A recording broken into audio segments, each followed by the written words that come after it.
fish is constantly changing the way that we're supposed to be farming and making money in order to buy rods, baits, totems, and just about everything else. So today, I'm going to be going through every overpowered money farm on Roblox Fisch to find out which ones are truly the best for you to use. But before we get to that, make sure that you guys do subscribe to this new channel, because once we reach 100,000 subscribers, I'm going to be giving away 100,000 Robux only to my subscribers on this channel. So subscribe right now and comment your Roblox usernames down below. Well, that's exactly what we're going over today, because as I'm sure you guys know, all of the Mariana Vale secrets have now been turned into exotic fish. So if I go to my bestiary quickly, let's have a look. Is this going to work if we go down? Yeah, look at this. Okay, so we've got like crystallized sea dragon is now an exotic, crowned anglerfish, frozen Leviathan, magma Leviathan. All of these used to be secrets in Mariana Vale, but now they're just simply exotics. And as I'm sure you guys know, most people have been saying to fish in the calm zone because you can get the sea dragons, and apparently they're worth a ton of money. But is that really true or is it fake? I don't know. Let's go find out. So first things first, I need to spawn in my submarini. Here we go. And we're going to be doing this in the correct order. So we're going to start at the level 1 area, which of course is going to be where the magma Leviathan is. And in order to do this correctly, I'm going to be using the celestial cycles to track how long we've been fishing for. So let me make my way down to the very first area and let's get fishing. All right, here we go. This is of course the very first area of Mariana Vale. So let me go ahead and put on my Glimmerfin boots. Wait, what? No. Guys, it deleted my Glimmerfin suit. No. I literally don't have my Glimmerfin suit. Wait, let me check through my actual inventory. Maybe I just can't search for it, but I do still have it. Oh my days. In the new updates over the weekend, a few things got deleted, and one of them happened to be my Glimmerfin suit. Look at that.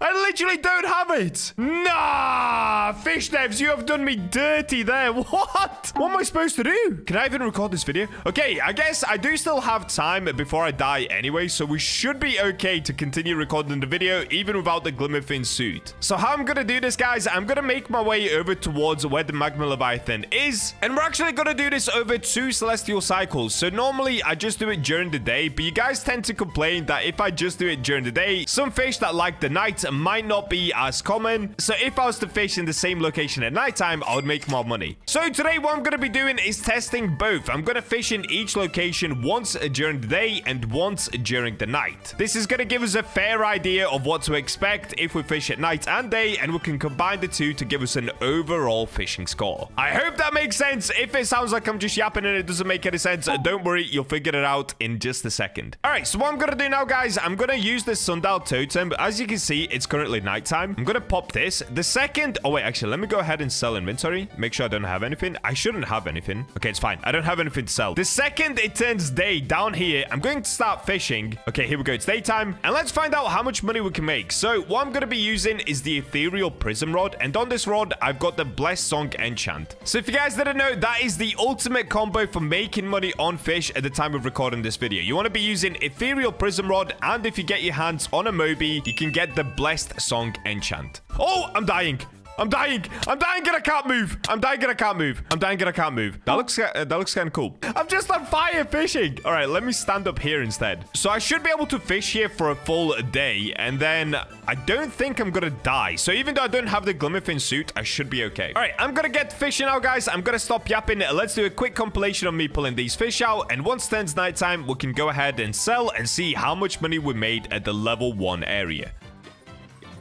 Oh, look at this. Okay, we're getting the magma Leviathan. I know I said I would stop yapping, but I completely forgot. They're now all exotics. So these should be the money makers for us. So we're going to see a cutscene, of course. Oh, dear. The cutscene's so bad, bro. It's inside a wall. So that does kind of delay our fishing. But, of course, these exotics should be selling for a ton of money. All right, let's keep going. And I got another straight away. Wow. So currently, guys, I'm not using Apex Luck. It's not Aurora, nothing like that. I'm just fishing naturally. And we've got 2 magma Leviathans back to back. All right, let's get it.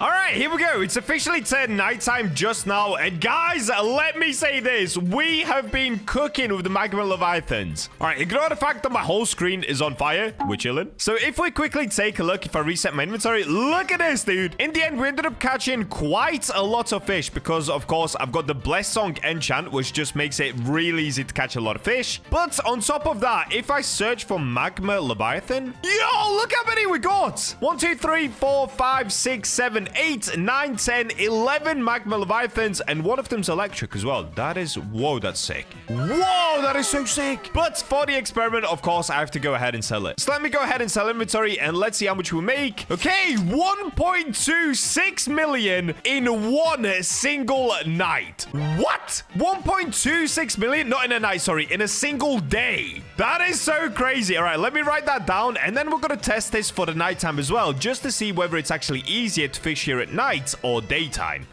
All right, so I've just gone to quickly reset this bar, even though we're like almost halfway up once again. As you can see, it's still nighttime, guys. So let me go ahead and pop this sundial totem. And let me make sure I've got nothing in my inventory. I'll just click sell once again. I shouldn't have anything. And now let me use the sundial totem once again. As soon as it turns nighttime, you guys know the drill. We're going to get fishing. Let's see how much money we can make once again in the level 1 lava area. So we're doing this just to find out whether it's actually better to potentially fish at night or daytime, and then the combined score as well. All right, here we go. It's nighttime. Let's go fishing.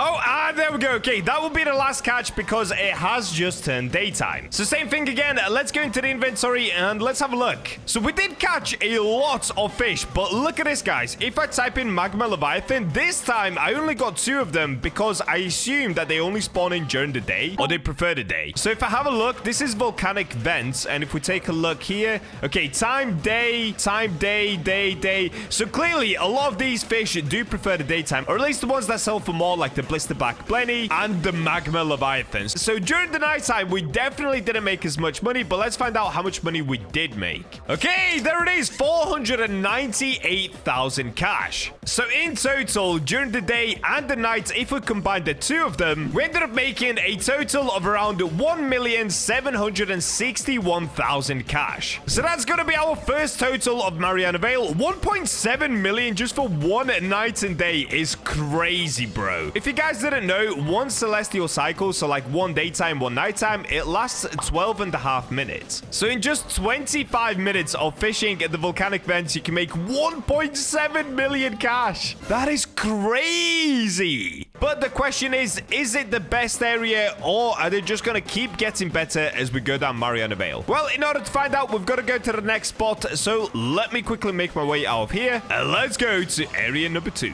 And yes, I really am going to have to waste my time taking the submarine throughout the whole Mariana Vale, dude. I feel like it's been a while since I've done this. So let's go for it. Let's jump back in and let's start the journey to the level 2 area. All right, we made it to the frozen Leviathan area. So in order to survive here, I do need to use my winter cloak. Luckily, the devs did not delete this, so I've still managed to hold on to it. I don't know why my Glimmerfin suit has been deleted, bro. But anyway, the last time that I did this money challenge, I did fish here during the day, and you guys did say that this is better for nighttime. So that's why this time around with this money challenge, I'm gonna do both. So let's go ahead and start with nighttime this time. So if I pop the sundial totem, we'll do the full night. We'll do the full day. We'll see how much we can make individually, and then add them up for the total to find out whether this frozen Leviathan area is going to be better than the level 1 area. Anyways, you guys get the idea. Let's get fishing. So pop sundial totem. As soon as it turns nighttime, let's go.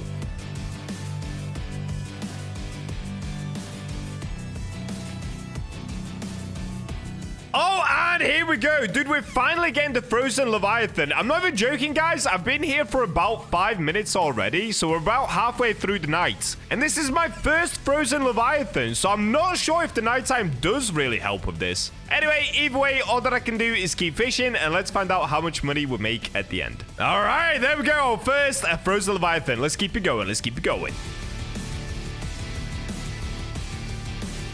Oh, here we go. Wait, I actually got a second one just a minute later. All right, I'll take it. All right, I don't know what's happening now, but all of a sudden I keep getting them. This is my third one now. Wait, we're actually cooking. We are actually cooking all of a sudden. And there it is, the third one. Dude, the only problem with fishing here constantly is it's kind of annoying to see the cutscenes 24/7. I wish you could skip the cutscenes and keep fishing. All right, that's 3. Let's go, let's go. 4! I got another one. What is going on? For like 5 minutes, I didn't get a single one, and now I just keep getting them. It's kind of a W. There it is. And I'm pretty sure we're getting them all prismized as well, which is really good, because if you guys don't know, the ethereal prism rod gives you a mutation, and that mutation sells for 8x the base value of the fish. It's really good. That's basically what makes the rod OP for money farming.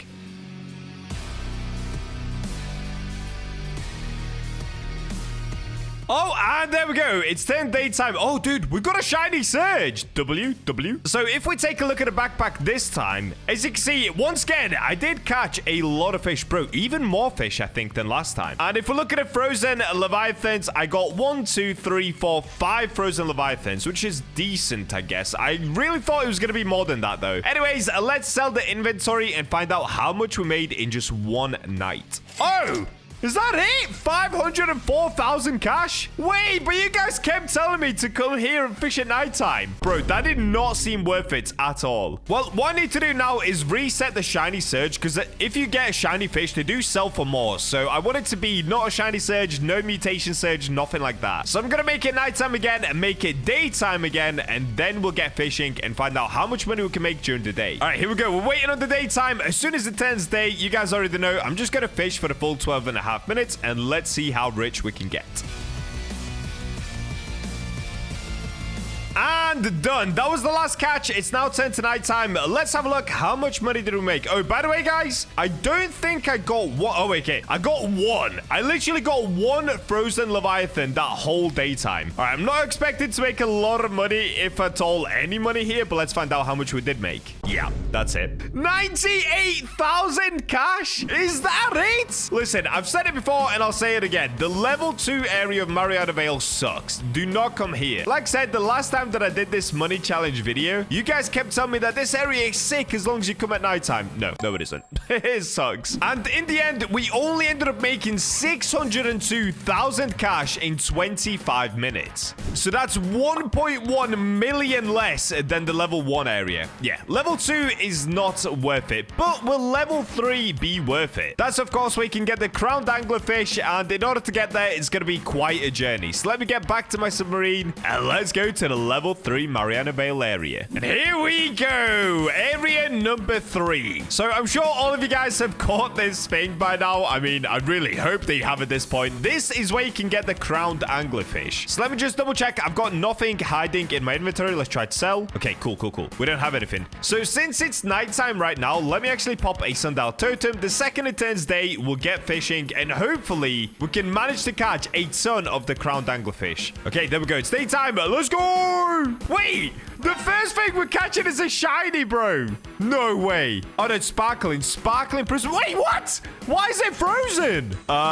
Okay, that's interesting. It was like frozen inside a block. Is that what sparkling looks like now? I'm so confused.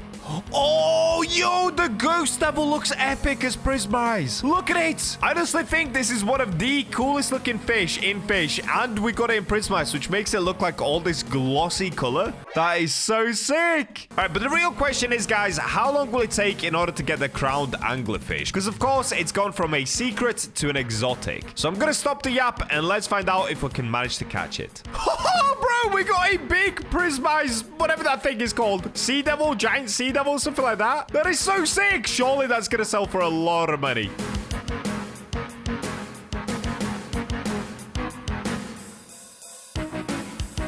There it is. All right, we got it. The crowned anglerfish. Sick. That only took a few minutes as well. Here it comes. Our first one. Hopefully we can manage to get like 5 or 10 of them, just to really make the good cash. All right, let's keep going. Okay, I'm finally getting a second one. That actually took ages, but look at this, guys. We're getting Prismize. That looks so sick. That actually looks so good. There we go. A Prismize crowned anglerfish. All right, I think we've only got about 2 minutes left of fishing here before it turns into nighttime. So let's get after it and see how much more money we can make. Oh, No! What? I'm getting another one, but it's darkened. No. That looks sick as well. There it is in the background. Yes. Okay, I think it's about to turn nighttime any second now because it's gone really dark in here. And there it is, nighttime. Okay, so the question is, how much money did we make? Actually, before we get into that, let's have a look at this. So these are the 3 crowned anglerfish. The normal one, Prismize. What? What? Is Prismize broken right now? Why is it just a giant block of ice? Bro, that is weird. Okay, what? And then the one after that was this one, the crowned. And then the one after that was this one, the darkened one. This one looks sick. And it's see-through. Look at that. All right, so if we sell inventory, let's see what's going to happen. How much are we going to make? Ooh, okay. 402,000 cash. So it's not insane, but it is pretty good. Now, of course, we have to repeat the same process for nighttime, and I think at this point, you guys get the idea. So I'm just going to skip to once I finish the nighttime one, and let's find out how much money I make from that as well. So I've got to set it back to day, back to nighttime. I'm going to fish for 12.5 minutes, and then I'll see you guys then. And there we go. Okay, I've officially fished for a full nighttime. I know you guys didn't see it, but I just wanted to skip it. So in the end, this is what I ended up getting. If we just scroll down, it's pretty much the exact same as the daytime. Although, as far as the crowned anglerfish, I actually only got 2 of them during the night. But let's go ahead and sell and find out how much money we made. No! Just 201,000 cash? No! What? We're getting cooked! So with the day and night combined, I only made 603,000. That's basically exactly the same as the level 2 area. So level 2 and level 3, they both kind of suck. I can't lie. Because in level 1, we made 1.7 million. And in level 2 and level 3, we made 600,000. That is crazy. But now it's finally the time that you guys have waited for. How much money can we make in the level 4 area, or also known as the calm zone? Well, in order to get there, it's pretty simple actually. I can go ahead and use a conception conch. And because my spawn point is set here, I can just run my way there, which means we don't have to use the submarines again. Let's go. All right, here we go. Made it to the calm zone. So this is apparently where you can make an insane amount of money now. Well, actually, you always could. The calm zone has always been good. But in my opinion, the Scylla room has always just been that tiny bit better. But since the crystallized sea dragon is now no longer a secret, it's an exotic, everyone has been going on about just how much money you can make here. So let's put it to the test. I'm going to use the sundial totem. Let's turn it to nighttime and see just how many of these things we can actually catch. All right, here we go. It's nighttime. Let's get going, guys. I'm not gonna lie, right now we're getting kind of cooked. I've only got commons. It should come eventually, though, I believe. Oh, and there it is. Okay, and we got a Prismize, I think, right? All right, so this is the crystallized sea dragon. 1, it looks amazing, but 2, apparently it sells for a lot of money. Here it is, WWW. Oh, we got another. Okay, yeah, this spot's cooks, bro. We literally got another one straight after. Sick. Oh, and another! All right. It looks like you guys were correct. This spot is now insane. That's like 3 in a row. What? Nah, that's actually crazy. I wonder how much money we're gonna make here, though. Bro, what? I got 1 common and then another crystallized sea dragon. What is going on? And another. All right, I'm basically just now gonna skip to the end of the day. So let's see how many of these I can catch. And I'll catch up with you guys once I finish the full daytime of fishing. Oh, and there we go. Okay, it's turned daytime. Now check this out, guys. If I type in sea dragon, bro, look how many we caught. That's 1, 2, 3, 4, 5, 6, 7, 8, 9 crystallized sea dragons, and most of them are Prismize. On top of that, we obviously caught a bunch of other fish, and that was all during one nighttime. So let's go ahead and sell and find out how much money we made in the calm zone. What? 1.652 million from one night. No. How is that real? So in one night at the calm zone, we basically made more than every other area. Like what? And that's including day and night at the other areas. The only one that beats it so far is the level 1 area, and that's where we made 1.7 million, but that was with day and night. All right, so now what we've got to do is test this exactly the same, but for daytime, and let's see how much more money we can make. Bro, we're gonna be rich. We're actually gonna be rich. This is insane. You guys were right. The calm zone is nuts. Oh, and the Scylla just spawned in as well, but we're gonna ignore that. Let me go ahead and turn it to daytime. The second it turns daytime, let's get fishing and see how much more money we can make. I can't believe that. I actually cannot believe how much money you make here. All right, here we go. Let's go. What? Okay, I'm either getting a shiny or a sparkling crystallized sea dragon now. Oh, bro, we're going to make so much money. Guys, we're going to be so rich. Everyone start fishing at the calm zone. This is insane. Oh, it is shiny. Yo. Did you guys see the look of that? That was nuts. Wait, I need to see that quickly. Okay, if we scroll down. Oh, it's a sparkling. Oh, my bad. I thought it was shiny. All right, moving on. Let's keep going. All right, and that's the last one. So it's now nighttime, so we've done a full day of fishing. Let's see how many sea dragons we got. Okay, it's definitely less than it was during the night. I only got 3, but one of them is sparkling, so we could have still made a decent amount of money. Let's have a look. If we go sell all, yep, there it is, 399,000 cash. So that brings us to a combined total of 2,051,000 from just fishing at the calm zone for 1 day and 1 night. Dude, that is sick. That is so sick. Now, I don't actually remember how much you're supposed to make at the Scylla room, but there's only one way to find out. So we've done 4 different levels of Mariana Vale. Now we can go to the 5th one and then do the exact same thing. In the past, I always used to say fish at the Scylla room because I'm pretty sure I used to make somewhere around 600,000 per celestial cycle. Huh? What? Did you guys see that? There was a pink Scylla. Was that an ancient Scylla? What just happened? Okay. Bro, I came into the Scylla room and there was just a pink Scylla. I have never seen that before. That was really weird. All right, anyway, we've got to do the exact same thing here, guys. So we're obviously not going to get the Scylla. That's the biggest difference between all of the Mariana Vale areas right now. All of them have been changed from secret to an exotic, apart from the Scylla. The Scylla is still a secret. So if I had to guess, I would already say you're probably not going to make as much money in the Scylla room. By the way, let me fish for a full day. I'll get back to you guys and let's see how much money I can make. So I'm going to pop a sundial totem and let's go.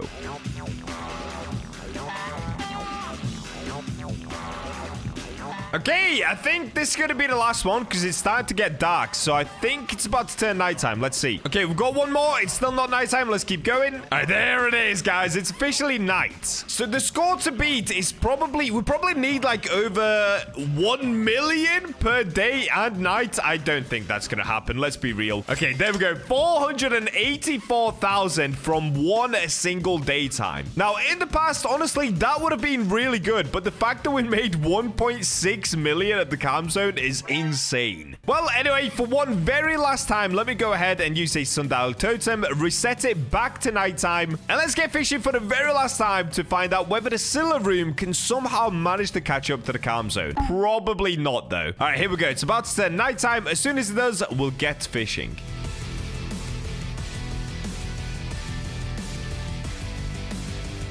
All right, looks like it is turning daytime, so let's go ahead and catch this one more fish. Oh, wait, it's still not daytime. We can still keep going. Okay, surely this is the last one. Why is it not daytime yet? I mean, it looks like it's daytime. Okay, there we go. It's daytime. And we got another shiny surge as soon as it turned day. All right, that's pretty cool. So let's have a look. How much money did we make from the night? Okay, it's about the same. 489,000. No way, bro. Okay, it looks like you guys were right. Now it looks like you only make 973,000 for a day and night. Well, in fact, that's kind of always been the same. But because every other area has changed from a secret to an exotic for the fish, you can actually make more money in the other places now instead of coming over here and fishing in the Scylla room. What? So if we go back and we count up all of the totals for each area, this is how they would have gone. In total, there are 5 different areas in Mariana Vale. Coming in tied last place is both the level 2 area and the level 3 area. Honestly, both of those areas kind of suck. We made 602,000 in the level 2 area and 603,000 in the level 3 area. So that's the 4th and 5th place tied up. In the 3rd place, we actually have the Scylla room. That is a huge surprise to me. This used to be the best place to fish, but it's not anymore. So of course, in the Scylla room, we'd made a total of 973,000. Moving on to the 2nd place, it was actually the level 1 area where you can get the Magma Leviathan, and we made 1,761,000 cash. However, I I actually would argue that the Scylla room is better than the level 1 area, just because you can fish here forever. So if you did want to macro up overnight while she slept, you couldn't do that in the level 1 area, as the lava would eventually burn you to death, even if you have the Glimmerfin suit on. But at the Scylla room, you can fish here forever without dying. So even though the Scylla room, you do make less money than the level 1 area, I would actually still put it above the level 1 area. Unless you're just trying to make money quickly, then of course fish at the level 1 area and it's fine. But anyway, in the first place, it's a given one. It's what you guys have been saying all along since this update of going from secret to exotic fish. It's the calm zone. And in total, we made 2,051,000 cash. Do you guys know how insane that is? That basically means you can make like 3 million cash every hour, bro. That is so nuts. So use that information as you wish, guys, but I do recommend trying to get as much cash as possible before this weekend's update. Currently, I've got 173 million, but I'm going to try and get that to like 300 million just in case there's some mega expensive rods. I now have 23 million cash, and that was just by fishing in one area. But is that the best area? Honestly, I don't know. Maybe there's even better spots. So today, I'm going to test out 7 spots in total. 5 of the new ones and 2 of the old ones that used to be the best money makers. So just before we start this challenge, guys, I will be using this rod. This is the ethereal prism rod. I've just got a skin on it. And what I've done is put the Sea Overlord enchant on it. And you can get this enchant just by using exalted relics over at the Keeper's Altar. Basically, what this rod does is it has a 50% chance of giving the prism mutation. So if we just fish here for a little bit, I can show you. And the reason I put Sea Overlord on this rod is so that every fish we catch has a 25% size increase. This basically allows me to make even more money than I normally would with this rod, just because the fish that I catch are going to be bigger. As you can see, I got a big prismized pufferfish. So that was literally on the second cast, we already got a big prismize. Unfortunately, the prismize doesn't have a mutation, but if you catch a fish with the prismize mutation, which there's a 50% chance of, the fish sells for 8x its normal value, bro. 8x! So if I just show you quickly, let's go ahead and sell both of these so they can see the difference between the two of them. All right, I've made it over towards the merchant, so let's go ahead and sell one pufferfish here. Okay, I'd like to sell this. So that sold for 138 cash. Now look at what the rod does. If we go, I'd like to sell this for the prismized one. It sold for 2,032 cash. So we went from, what was that, 138 to 2,000. Yep, that's how overpowered this rod is. So if you guys really want to make a lot of money, save up 15 million to get this rod and put the Sea Overlord enchant on it. It will help you catch bigger fish, which ultimately sells for more money. Anyway, enough about that. Let's get to location number 1 and test it out to see how much money we can make in that one spot. So in order to do this, shipwright! You know what I want, buddy? Bring out the BachaBlox. All right, so location number 1, I'm actually going to be starting over at Atlantean Storm. So this used to be, where am I?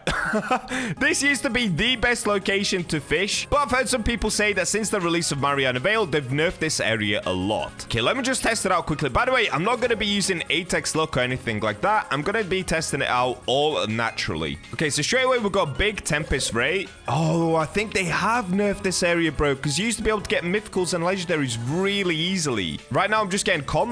Okay, at least I got a prismized common. Let's go one more time. Okay, I think they did nerf it. All right, well, anyway, there's only one way to find out. We're going to put it to the test. So let me go ahead and clear my inventory just so you guys can see I have nothing in here that's going to sell. Okay, there we go. Inventory cleared. I got a little bit of cash from that. So the plan is going to be this, guys. I'm going to use a sundial totem in every location. So let's go ahead and make it daytime. Once it's daytime, I will fish for the full day, which takes 12.5 minutes. And then at the end, we're going to sell, and I'm going to do this for all 7 locations just to find out which one is actually worth your time. So like I said, Atlantean Storm used to be the best one, but is it still the best one? Only one way to find out. All right, let's pop the sundial totem and let's get fishing. So as soon as it turns day down here, there we go. All right, let's get fishing, guys. Oh, and one more thing, actually. Let me go ahead and swap the bait. Currently, I'm using deep coral. Let me put normal coral on. It will just give me instant lure, and of course, it helps a little bit with resilience. There we go. We've got coral on.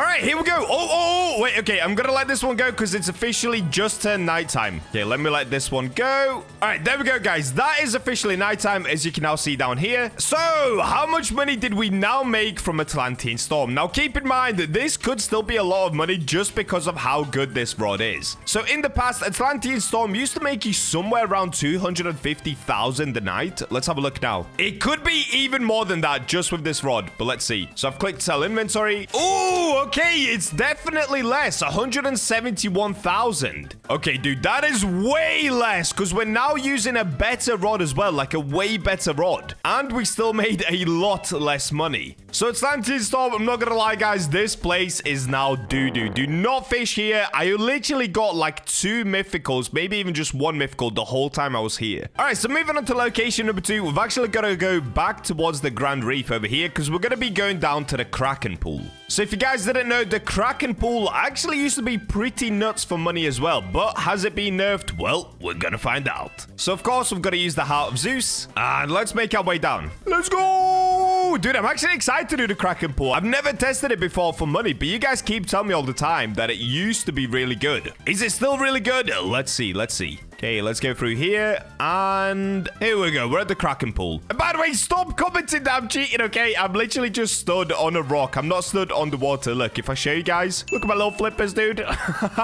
So yeah, if you want to fish at the Kraken Pool, you can stand in this one really cool spot where it looks like you're floating underwater. All right, so let's do the same thing. Once again, I'm going to turn it to daytime. As soon as it turns day down here, I'm going to get fishing. Okay, let's wait for it. And there we go. It's officially daytime. Let's start the fishing process. Oh, okay, I'm getting a mythical already. The Kraken Pool might be goated. And there we go. Okay, that's the last one. As you can see, it's now officially nighttime. All right, guys, let's have a look. How much money did we actually make? I'm not gonna lie, we got a lot more mythicals, but I also got a lot of boxes. Although we did get this bad boy, Sparkling Big Abyssal Devourer. Ooh, that is a lot more. 325,000. All right, that is almost double what we made at Atlantean Storm. So straight away, Kraken Pool is so much better than the current Atlantean Storm. But now we're finally going to be moving on to the real new areas. I'm sure this is the part that you guys have been waiting for. So let's start to make our way down Mariana's Veil. All right, here we go, guys. We made it to Mariana's Veil. I'm sure you already know, but in order to get down, we need to use a submarine. So let's go ahead and pop in here. And just not to bore you guys, because this bit can take quite a while, let's speed up this journey. All right, there we go. We've made it to the first location. Let's go ahead and get out of here. So what we're going to need my Glimmerfin suit to be down here. So let's go ahead and put that on. All right, there we go, guys. So in order to fish at the first spot, which is obviously the level 1 volcano area, we've got to go all the way through this path. So let's make our way through. And here we go, guys. We made it to the level 1 lava area. So this is going to be the first place that we're going to try to fish at for Mariana's Veil. And of course, you can just fish anywhere here. And that's where you get the new volcanic rod. All right, so same thing as last time. Let's pop a sundial totem and let's find out how much money we can make. So as soon as it turns daytime down here, I'm gonna start fishing. All right, let's go. Dude, I'm excited for this one. This is the one where we can start making a lot of money now.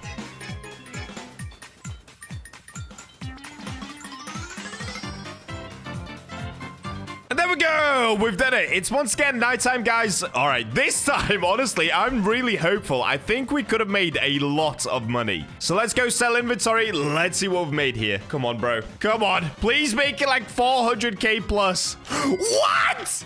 550,000! Bro! We just made over 500,000 in 12 minutes. Nah! This rod is insane. And this location is insane. That is crazy. Wow! And that's just level 1, guys. Let's move down towards level 2. And just to skip you the boredom of me traveling there, I'll just see you guys once I get down there. If you guys don't know how to go through each levels, by the way, I do have an hour-long video going through the full Mariana Veil update. If you want to check that out, you can check it out after this video. Oh, I almost just died. All right, I'll see you guys once I get down to the level 2 area. All right, I'm almost there now. These journeys can be quite long going from one to the other, but as you can see, I'm running through the frozen tunnel now. As soon as you get to the bottom, we're going to be in the area where you can get the frozen Leviathan. And here we go. We've made it to the frozen Leviathan area. Exact same thing, guys. You know the drill by now. I'm going to pop a sundial totem. This time, I'm going to make it nighttime and then back to daytime. Okay, there we go. It's nighttime, so let's pop another. As soon as it turns day, we're gonna get fishing. So theoretically, we should be able to make even more money in this area than we did in the first area. But I guess there's only one way to find out. All right, here we go. We got a new day. Let's get fishing. So straight away, it looks like... was that mythical? Sometimes it's hard to tell what the color of the thing is just because it's so blue in here. Oh, nope, it was a common. Oh, but we did just get a legendary. I'm not gonna lie, it would be very cool if we could actually get a secret in one of these locations. I'm not sure if it's gonna happen, but maybe we get super lucky. All right, so just not to bore you guys, I'm gonna fast forward through this part. Unless we get a secret, that would be insane. And let's find out how much money we can make in one single day of fishing. Remember, the score to beat is 500,000.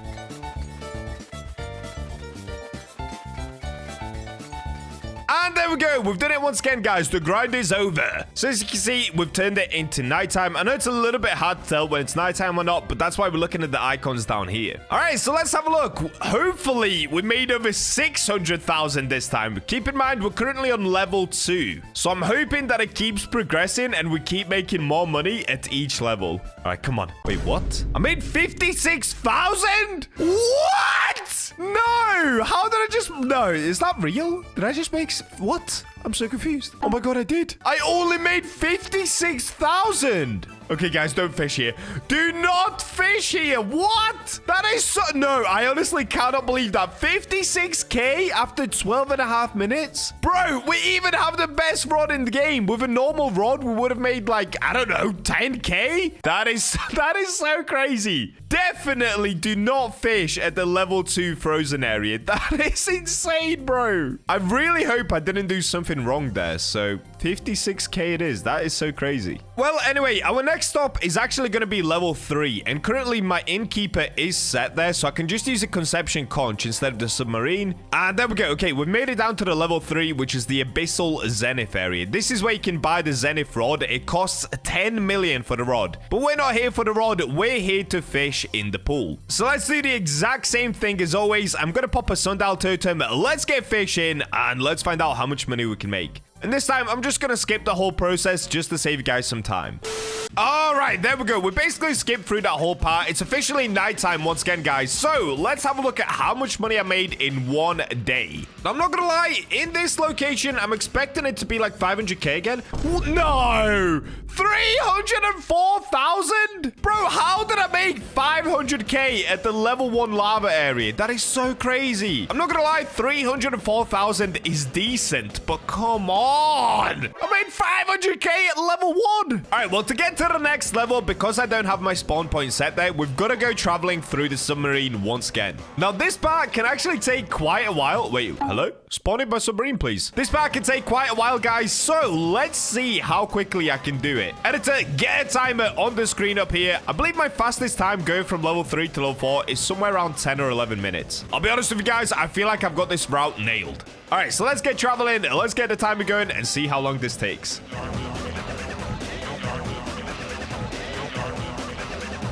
And there we go. That's time. How long did that take in the end? 11 minutes? 12 minutes? I honestly have no idea. Was that quick? Was that slow? Let me know. All right, so the next thing, guys, in order to get to the level 4, also known as the calm zone area, we've actually got to go all the way through this tunnel over here. So I'm going to make my way there, and I'll see you guys once I get there. All right, so the only downside of the calm zone area, or also known as the level 4 bit, is there's actually no innkeeper down here. At least I've not been able to find one. Trust me, I've looked everywhere. I've searched the inside of these bushes all around. I just cannot find an innkeeper. So unfortunately, you're not able to set a spawn point here. But if you do decide to travel down, it's a really cool looking area. It's probably my favorite place out of the whole Mariana Vale. And this is the area where I fished last night and made a ton of money. But how much money can we actually make? Well, in order to find that out, we've got to turn it into nighttime, back to daytime, and then let's go fishing. Okay, it's nighttime. I'll pop one more sundial totem. As soon as it turns daytime, you guys know the drill. I'm going to start the fishing, and let's see how much money we can make down here. All right, there we go. It's officially daytime. Let's get fishing, and let's see how much money we can make.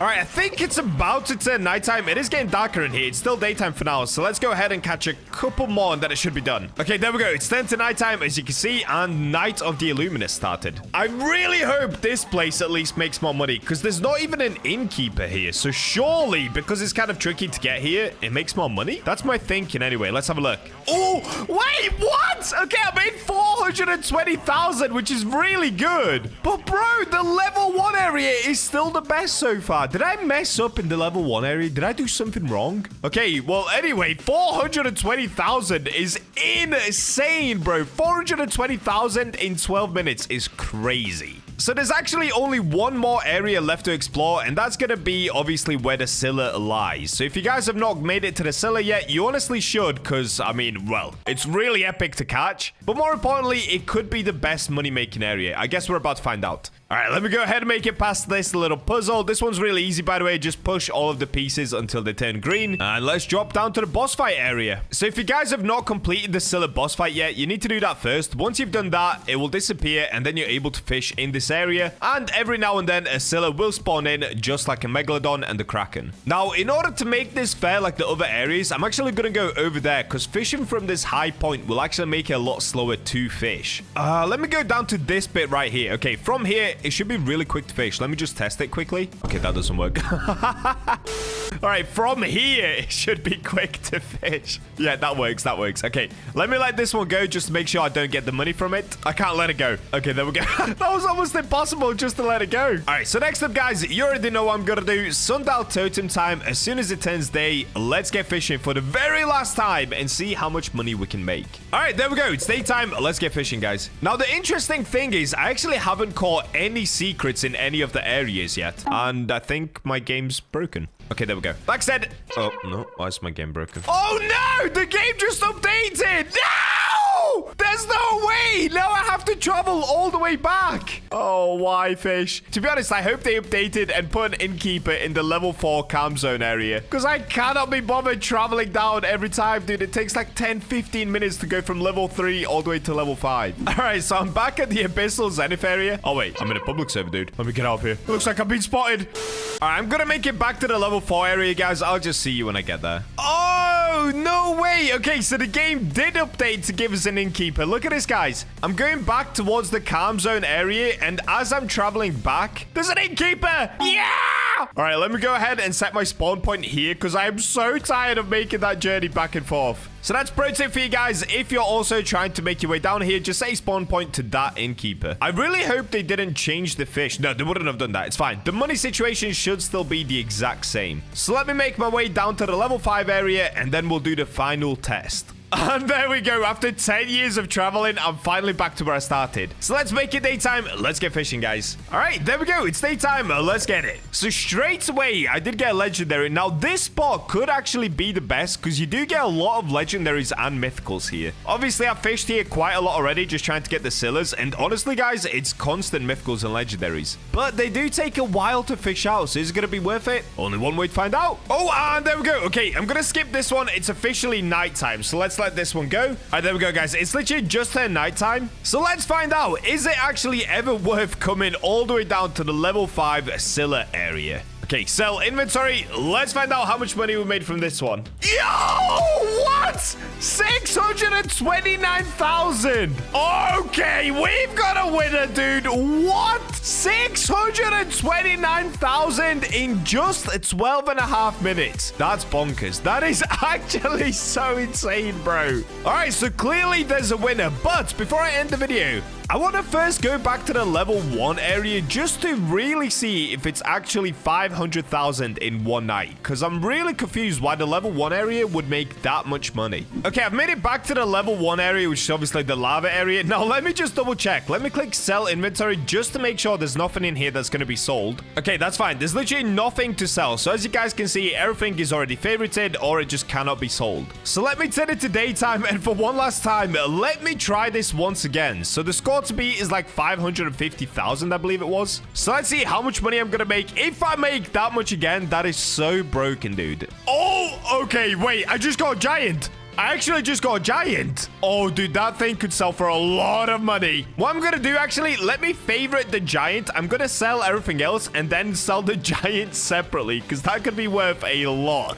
But that's the beauty of using Sea Overlord, guys. That's why you want to have it on, just in case you get big or giant fish. They sell for even more money. It's actually great. No, no, no. I got another giant prismize, bro. What is going on in this area? I don't think there's that much longer, by the way, guys. I think there's just a couple minutes left, and then it should be nighttime. Oh, and there we go. Wait, what? I just got a Megalodon and the Kraken that spawned in at the same time. That's crazy. All right, so what I'm going to do, guys, I'm basically going to favorite the two giants. So as you can see, we've got a giant prismize scalding swordfish. And not only did we get it once, we got it twice, dude. Except one of them's prismize, one of them isn't. By the way, let's do 2 rounds of selling. I'm going to sell once, and then I'm going to sell both of the giants. So let's see how much money we make combined. I just want to see how much the giants make on their own. What? Okay, we made 440,000 plus the 2 giants. How much does that come out to? Plus 86,000 just for those 2 fish. So in total, that means we made 526,000 from this area once again. All right, there you go, guys. It wasn't a fluke. This area does legit make 500,000 every 12 minutes. And this is literally the level 1 area. What? That is so insane. All right, so in the end, it ended up going like this. We tested 7 areas in total. In 7th place was the level 2 area, also known as the frozen area. And that only made 56,000 in one celestial cycle. That's terrible.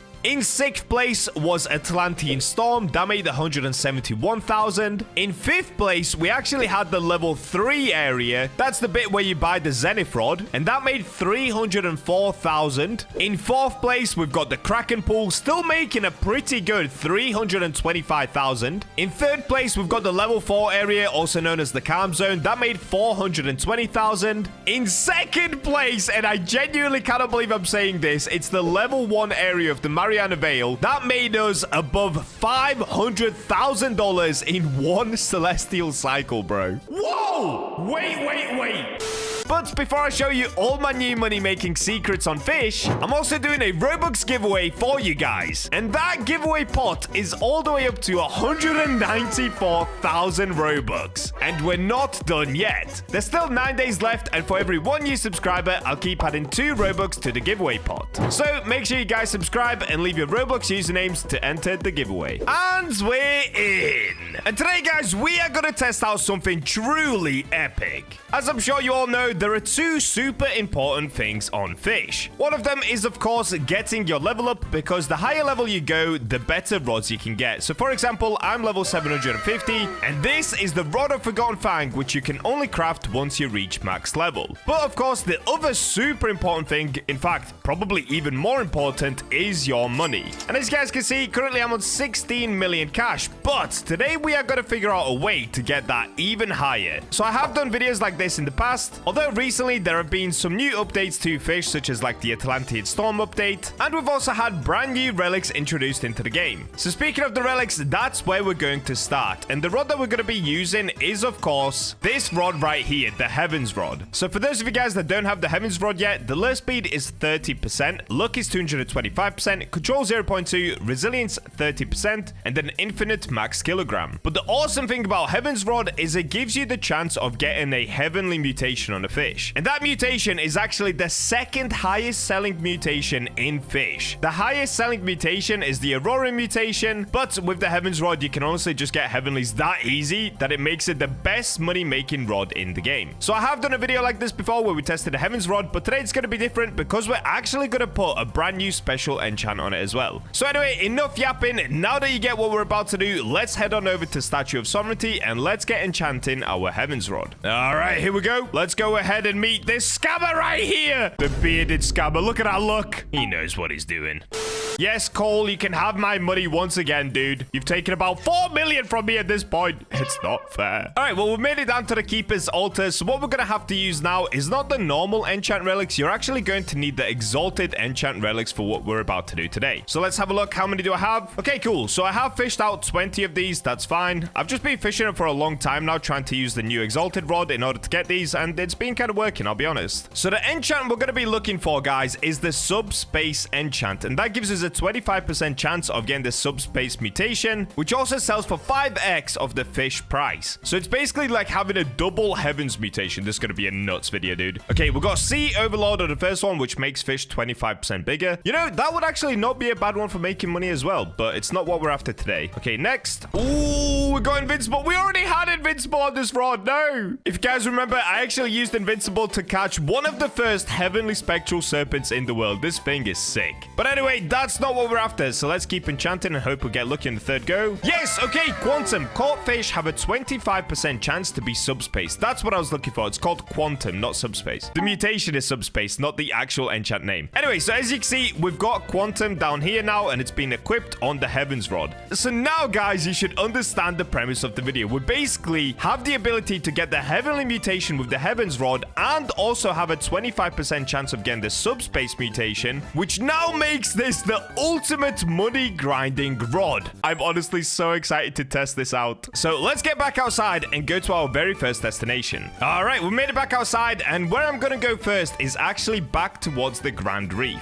So today we are going to be testing a total of 4 different locations on fish. It's going to be Grand Reef. Then we're going to test out the new Atlantean Storm location. Then, of course, the depths and the ultimate moneymaker, or what used to be the ultimate moneymaker, Cryogenic Canal. So let's make our way over to the Grand Reef and we can get this started. Okay, so let's start right here at the Grand Reef. That side over there is what's called the Atlantean Storm. That's the brand new update. And what I'm going to do is I'm actually going to change it to daytime, and then we'll start during the day, and we'll do this for every single location that we go to. Actually, wait, what I should do is double check what time the fish appear. So for Atlantean Storm, they all like the time none. Time can be any time. Oh, we've got Megalodon spawned in. No way a Megalodon has actually spawned in. All right, so most of you guys are screaming, Bacha, what are you doing? Go for the Megalodon. No. Okay, no. I have caught enough Megalodons. I'm done. Just in yesterday's video, I caught an extra 45 Megalodons. Look how many I have, guys. I don't need any more, okay? So please don't comment. Why didn't he go for the Meg? I don't need it, okay? I don't need it. Actually, I could maybe get subspace on it. Okay, I need it. All right, let's go catch the Meg quickly, and then I'll come back and we'll finally do the money test. I just can't help myself. Well, over to Ancient Islay. Editor, epic music, please.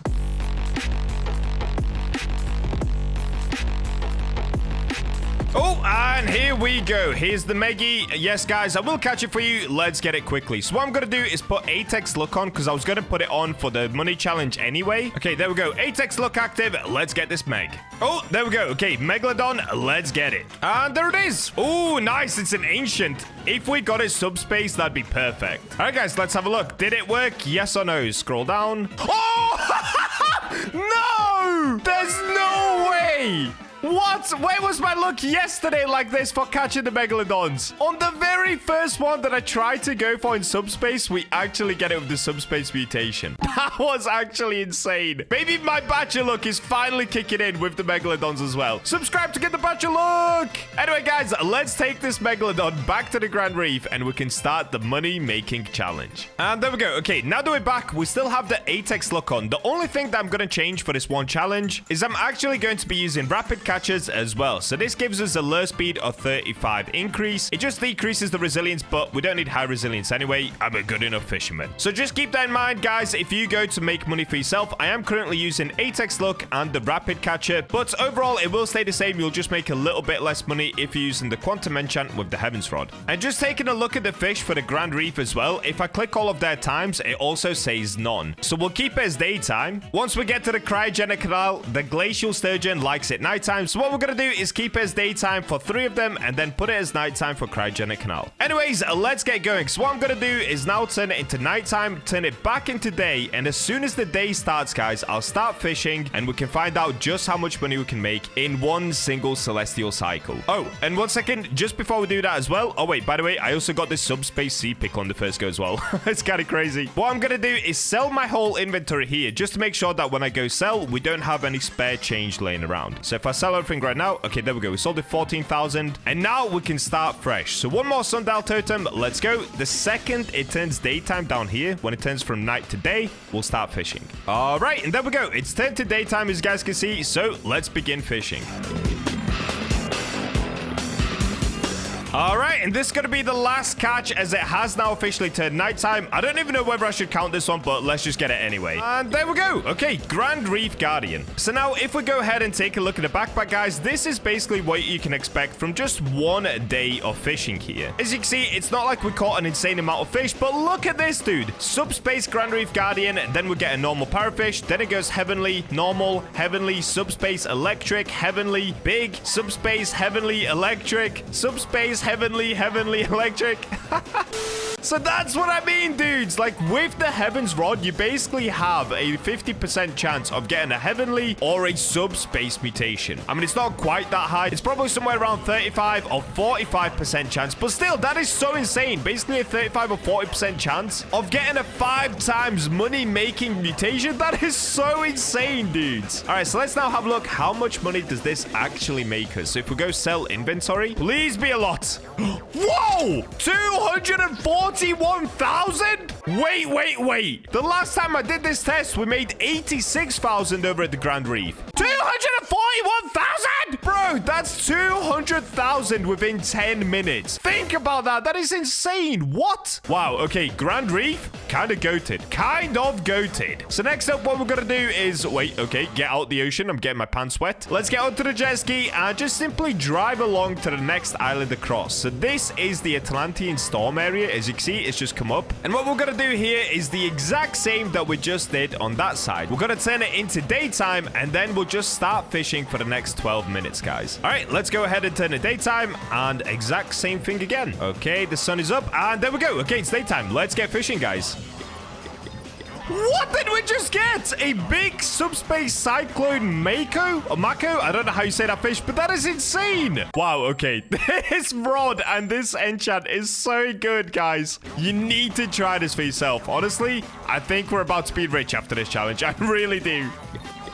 All right, I think this is going to be our last catch because it looks like it has turned to nighttime now. So let's go ahead and get this void angler, and then we should be done. All right, there it is. Subspace void angler, and as you can see, it's now nighttime, guys. So let's now have a look. How many did we catch here? All right, yeah, it's about the same amount. The only difference is this time, we actually got a little bit less heavenlies and also maybe a little bit less subspace. Although this big subspace cyclone mako is crazy, and we also got a big vortex barracuda. But anyway, it doesn't matter what we caught, it's about how much money we made catching the fish. So let's go ahead and sell inventory. This time, we're trying to beat 241,000. What's this gonna be? Ooh, okay, not as good actually. 152,000. All right, so far, the Grand Reef is in the lead as the best money-making spot. Wow, that's actually kind of surprising that this is so much less. Now, I will just say, this is not like 100% accurate test because obviously it's very dependent on whether you get a fish mutated or just regular. So in order to get it perfectly accurate, I would have to do this like 5 times on each island, but honestly, I don't have time for that, guys. Let's just say for now, the Grand Reef is in the lead, making it the #1 money-making spot so far. Okay, so the next spot we're going to be going to is actually an OG money-making spot. Before all of these fancy-pantsy locations were released, the best place to go used to be the depths. So let's go ahead and make our way over to the depths. We've just got to first find this strange whirlpool somewhere if possible. Oh, okay, we've got double strange whirlpool, and yes, there is a great hammerhead shark, but no, I don't have time to go for it, okay? We've got to go down the whirlpool. All right, here we go. So we've got to go through vertigo and down to the depths. I'm sure all of you guys know what the depths are, but just in case you don't, you've got to go through a strange whirlpool. Then you've got to complete the vertigo bestiary and make your way down into the depths by handing in a key as well. Anyways, let's just glide along this part right here. This is a top trick for you guys. Go to the top of that pillar, glide along, and here we go. We've made it into the depths. Now, my favorite fishing location personally is actually off the docks, but I actually think an ancient depth serpent has spawned in. Why is it so dark in here? Okay, guys, we've got to go for the ancient depth serpent before we get fishing for the money, because it's so dark in here I can barely see. No way are we just getting everything, dude. Megalodons, great hammerhead sharks, ancient depth serpents. What's going on? This is a crazy video. All right, so let me see if I can find the location of the ancient depth serpent somewhere. Oh, there it is. I spotted it. Okay. Hello, Mr. Serpent. Come to me. All right, let's go ahead and get this super quickly. Ooh, we got a negative goblin shark. That's kind of cool, actually. I don't think I've ever had one of those. All right, we're getting a little bit cooked right now. We just cannot seem to catch the ancient depth serpent. This is now going to be my 4th cast. Can we get it on the 4th go, please? Nope. No, we cannot. Ooh, what? We just got subspace mutated shark, and it stood up behind me. Whoa, buddy, chill out. I'll put you back in the water, okay? Oh, there we go. Okay, exotic, which means ancient depth serpentine. Let's get it. Honestly, the main reason I wanted to get it is to actually just make it less dark in here because I hate it when it's so dark. You can barely see down at the depths when it's this dark. And there we go. Done. Now, the question is, did we get it with a mutation? And the answer is nope. No, we did not. We just got a normal ancient depth serpent. Well, there it is, guys. All right, so let's actually make our way over to the money-making location, and then we can begin the next money-making challenge. And here we go. We're now on the docks for the depths, and this is the place that I recommend everyone to fish. This is the place that you can just constantly get mythicals and legendaries, and honestly, that's how you make the most money, as I'm sure you guys know. All right, so next up, all we've got to do, actually, let me check on the Apex look. Oh, dude, what good timing was that? Okay, we've got 40 seconds left, so let me top it up by 30 minutes just to make it fair. All right, there we go. We've got another 30 minutes of Apex luck, and what I'm going to do is now pop the sundial totem and make it daytime once again. As soon as the day starts down here, that's when we'll begin fishing, guys. Oh, and of course, I need to sell my inventory. I need to clear all this stuff that I caught here. Okay, there we go. I've cleared my inventory. Now, let's get fishing, and we'll see how much money we can make at the depths. This used to be an absolutely goated location to make a ton of money in just one night. But I think since then, it's kind of fallen off a bit because now we have some insane new spots. So we'll see. Will the depths be able to hold up, or has it fallen behind the other new locations in Fish? Let's find out. Okay, this is freaky. We've just had another ancient depth serpent appear exactly where I'm fishing. So I guess I'm going to keep fishing in the same location, but at some point we might catch another ancient depth serpent. Yeah, let's just say I wasn't expecting that to happen, guys. That's insane. What? And there we go. There's the ancient depth serpent. That's what I'm talking about. Okay, this might actually bump up the money a little more than it actually should be. I'm not sure how much they sell for, but let's find out. Especially if I get it in heavenly or subspace, that would be kind of nuts. And there it is. Okay, ancient depth serpent. I'm not going to stop to look at it just yet if we've got any mutation. I'm going to keep going, and then we can take a look at the end. I think we're now getting close to nighttime, so it shouldn't be too much longer. What? We're catching a second ancient depth serpent? Is this a thing? I thought you could only catch one and then it disappears, no? Okay, guys, I didn't even know this was a legit thing, but all right, I'm catching a second one now. What is going on? And there we go. There's another ancient depth serpent, and it is still daytime, as you can see at the bottom right. So let's keep fishing. I think we're almost there now, though. I really do. All right, and there we go. We are done. It's now officially nighttime, and as you can see, it's turned into a shiny surge, which normally I would keep, but to keep it fair for the next challenge, I will make sure that we get the shiny surge off. We're not going to keep it on. But the real question is, did we catch an ancient depth serpent with a mutation? Let's have a look. Okay, ancient depth serpent. This was the second one that I caught. No, we didn't, but it's quite big, 920 kilograms. And this one was much smaller, 500 kilograms, and also it's not mutated. But we did actually catch a lot of fish down here. So it looks like we caught more fish down at the depths than we did over at the Grand Reef or the Atlantean Storm. And we also did get quite a few subspace mutations. So anyway, enough yapping. Let's go ahead and sell and see how much money we made from just one daytime here. Ooh, okay, 184,000. So that puts it ahead of Atlantean Storm, but still behind the Grand Reef. Dude, the Grand Reef is just goated. What? Did they buff it even more? Like, how did I make that much money there? Oh, and by the way, before you guys comment saying that I should have fished down here at nighttime, the last time that I did this challenge, but of course without the quantum enchant, you guys kept telling me to fish down at the depths at daytime because apparently for some reason it excludes some other fish, so it makes it easier to get mythicals and legendaries constantly. I don't know. I'm just going off of what all the comments said on the last video. So as you can see, all these comments right here were telling me to fish during the day. So that's what I did. Anyways, let's make it back outside. So let's use the conception conch. And let's now go to the very last location of today's challenge, which of course will be over at the Northern Expedition. All right, here we go. Let's go through the tunnel. And just before we get towards the mountain, let's actually go ahead and put our winter cloak on ready. Okay, there we go. And of course, we're gonna need the advanced oxygen. There we go. All right, get hyped, everybody. It's time to get Northern Expedition out. Now, if you guys don't know, there's actually a really cool shortcut to get to the top of the mountain. What you gotta do is just go right here, and then you can jump up this wall all the way to the top of the mountain. Honestly, it's so broken. So let's make our way over to the top. All right, once we've made it here, we can just glide along to the the next rock that we've got to climb, and then we're pretty much there. So I'll just see you guys once we get to the top. And there we go. Easy peasy. We're at the top of the mountain, and now we can make our way over towards the cryogenic canal. So if you guys don't know, where you've got to go in order to get there is if you just come to the top of the mountain, this is the easiest way. Go behind this tent right here. And now what you can do is just simply drop behind the mountain. And you see that fence underneath me? This is where you need to go. Right to this little fence here, and then you go underneath that, and that's it. This is the cryogenic canal. So let's go ahead and drop down into the middle. And what you want to do is stand in a spot where it says this, overgrowth caves. Now, if you want to be really conservative on your oxygen tank, you actually want to stand right here where I'm stood, because this is the lowest point in the caves, and it says overgrowth caves. So you actually barely lose any oxygen, meaning you can fish here for about 25 to 30 minutes before having to replenish your oxygen bar. By the way, that doesn't matter for today. We're only here for about 10 or 12 minutes. So what we've got to do is change it to daytime. Let's go ahead and do that. Okay, there we go. Shiny Sedge ended. It's officially daytime. And what I'm going to do now for this one location is change it back to nighttime and then start fishing. So as soon as it turns nighttime down here, I'm going to begin the fishing challenge, and let's see how much money we can make over at the cryogenic canal. All right, there we go. It's nighttime. Let's get fishing, guys. All right, there we go. That will be the last catch. Oh, I'm drowning.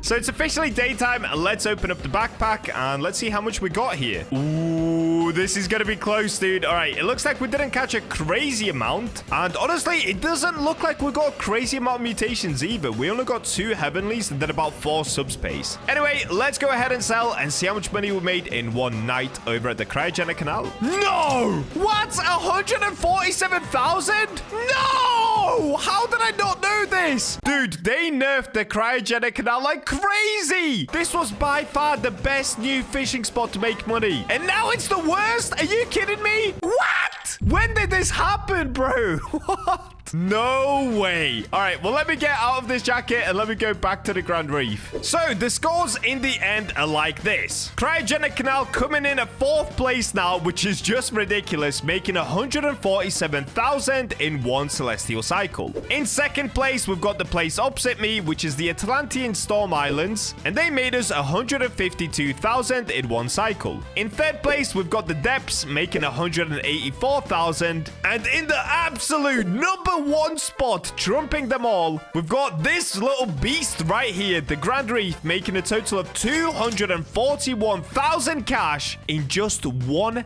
single day. What? When did they buff this so much, bro? It wasn't even that good when it first came out. That is insane. So there you go, guys. In order to make a ton of money, what you've got to do is just come over to the Grand Reef and make sure you put Quantum on. Quantum helps out so much. I would test it without Quantum as well, but honestly, I want to keep it on and do another test just quickly right now. So as you guys can see, my 8x look has run out. So let's keep the 8x look off. But instead, what I'm going to do for you guys is put the UI on. All right, there you go. You see down here how it says 2 hours and 27 minutes of server uptime. Okay, keep that in mind. What I'm going to do is basically set up a macro to fish here for me for like the next 2, maybe 2.5 hours. And let's see how much money we can make in just 2 hours from the Grand Reef. At this point, honestly, I'm expecting millions. This spot is insane, bro. I honestly cannot believe it's that good. All right, I'll catch you guys in a couple of hours. All right, and we're back. And if you guys take a look down at the bottom left, as you can see, we're now basically up to 6 hours of server uptime. So I ended up leaving it for a little longer than expected. It's been 3.5 hours total since I went AFK. So now if we open up the backpack and have a look, yeah, dude, just take a look at all of this. It's crazy, bro.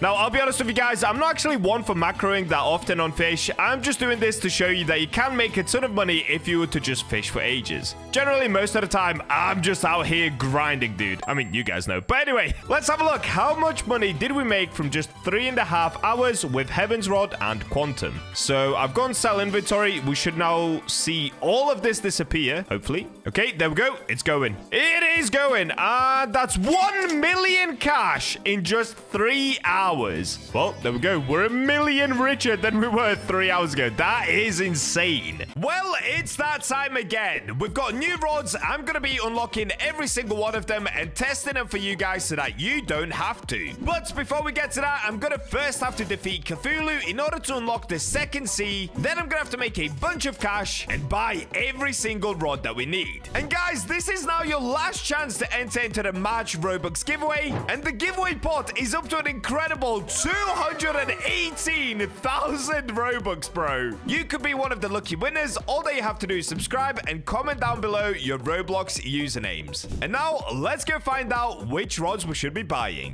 And we're in! Guys, I'm live streaming right now, so we've kind of missed some of the things that have happened. An epic cutscene just played. As I'm sure you know, we're about to go in to defeat Cthulhu so that we can make it to the second sea. We've got to wait for players. There's a 2-minute timer that's not going down. Okay, there we go. Now it's going down. Yo! This update is so sick already. All right, here we go. We're on the 10-second countdown. His little bogey swirl isn't going to scare me, dude. I'm locked in. Let's go. Yo!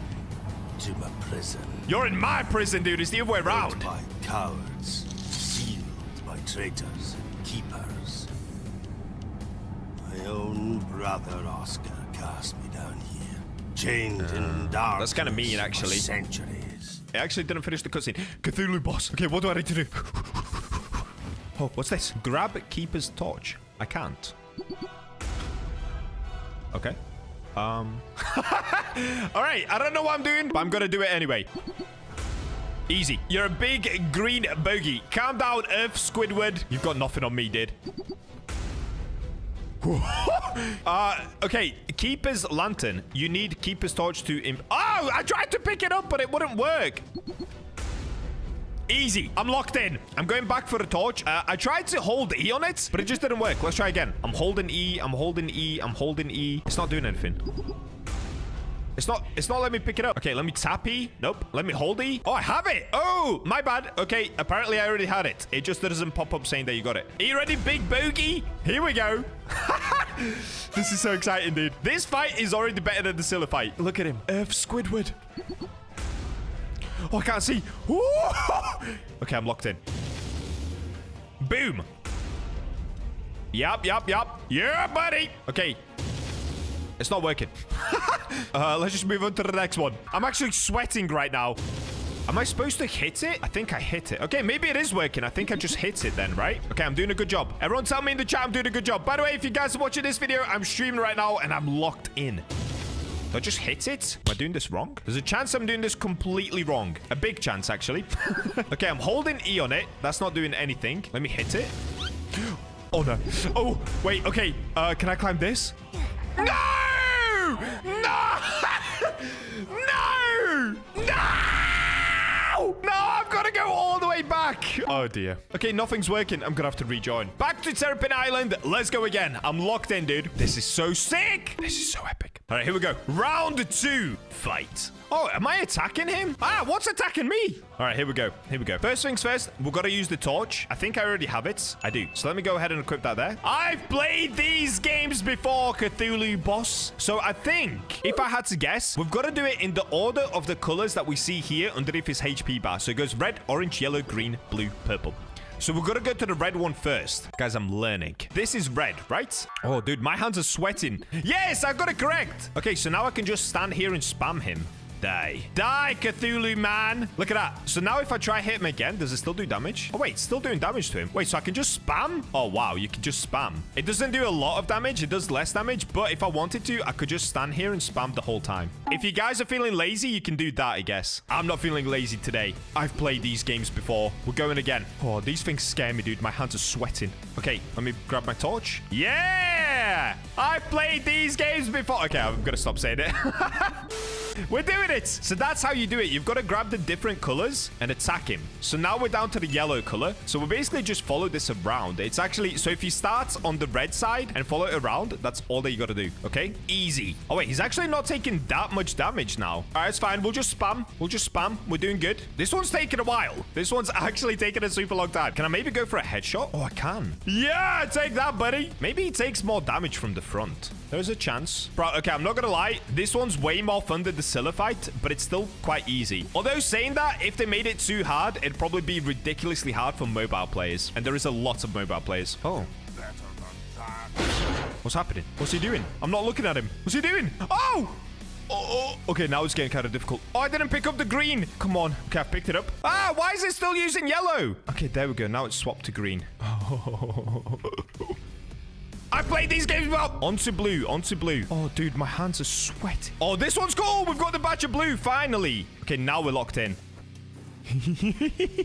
Oh, this is kind of fun. Oh, the purple looks sick. The purple is the coolest one. Okay, just a tiny bit more. Probably 2 more hits, something like that. 1 more hit. 1 more. Yeah, die, die, die, die. Haha, yes. There he is.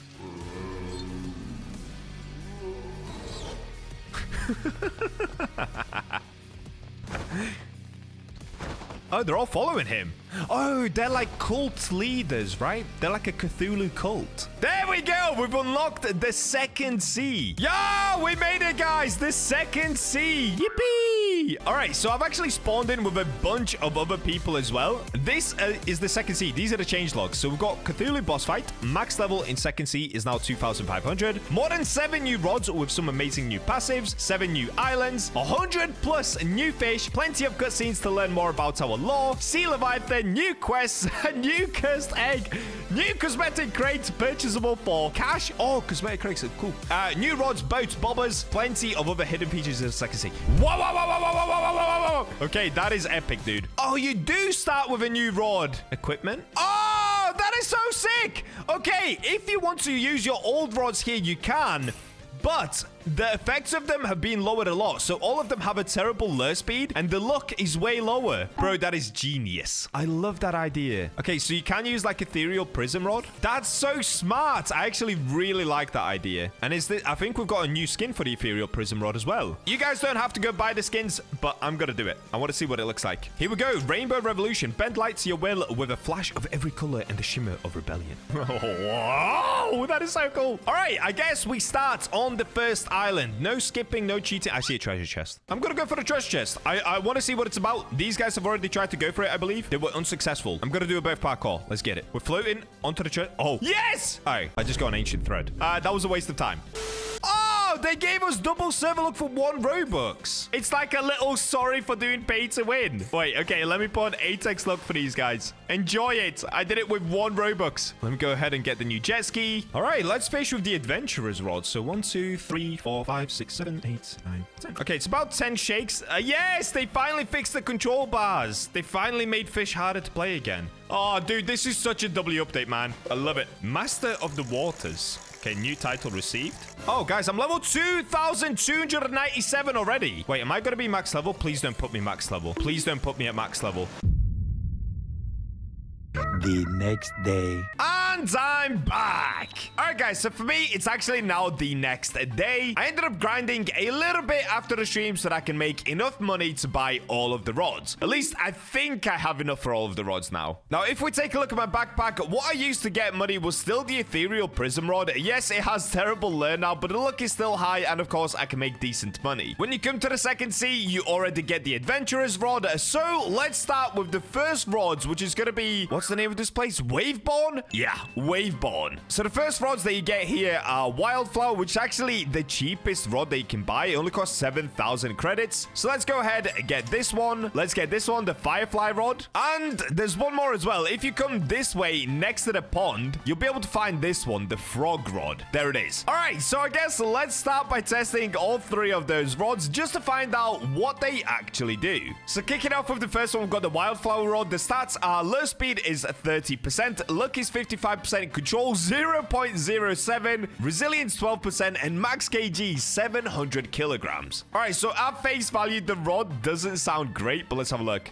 Wait, what? Can you not fish in this pond? Okay. All right. I guess moving on. Let me just go to this little island right here and I'll test it over here. Okay, there we go. Now it's working. And let me put some coral bait on. Here we go. So 1, 2, 3, 4, 5, 6, 7, 8, 9. Okay, 9 shakes if you're using coral bait. Oh, whoa! Guys, look at this. What is this glitch, bro? I can see my avatar around me. There's like an extra avatar around me. Okay, so we got the spray fin. Now, to be honest, there's actually not too much to say about this rod. It's basically a beginner rod for the second sea. It's essentially like going and buying, I guess, the carbon rod or the steady rod from the first sea. Oh, and some guy is showing me his nuclear crowned anglerfish. Cool. All right, let's try it one more time. Just see if there's anything special about this rod. No, I don't think there is. I literally don't think it has any sort of an ability. It's literally, like I said, like buying the steady rod. If we take a look at Fishipedia, you can see Wildflower Rod is here. You get it from Waveborn. You can see all the stats, and look at this. It doesn't actually come with any sort of an ability. So that's the Wildflower Rod, I guess. Let me just give it a rating of like solid 5 out of 10. It's obviously a beginner rod for the second sea, but to be honest, if you come in with some decent rods already, you don't necessarily even need these rods. The only problem with the first sea rods is that the lure speed ends up being terrible. But if you don't mind doing a lot of clicking for shaking, it's fine. You can still use the first sea rods here, and it doesn't really make a difference. In fact, it's probably still better than this rod. So solid 5 out of 10, although I will say epic looking design. I really like this. It looks so cute. So should you buy the Wildflower Rod? No, probably not, but also yes, because, you know, it's just nice to have in your collection. So next, we've got the Firefly Rod. This has a lure speed of 75%, so it's way better for lure. Luck is 35%. Control is terrible, minus 0.01. Resilience 0%. Max kg 175 kg. Okay, so the max kg is tiny again. Like, I don't even know where you can use this. Oh, look at this, dude. That is sad. It doesn't even reach from here. That's crazy bad. All right, let's test out the rod. Dude, what? The control bar doesn't even look bad. Didn't it say like minus 0.01 for control? What? It's actually decent. Bro, this rod is like better than the first sea beginner rods. Okay, honestly, the rod itself is decent. It's got a good lure, so if you're using coral bait, you only have to do like one shake and it should be able to catch fish. Honestly, that is not bad at all. As far as beginner rods for the second sea, that's really good.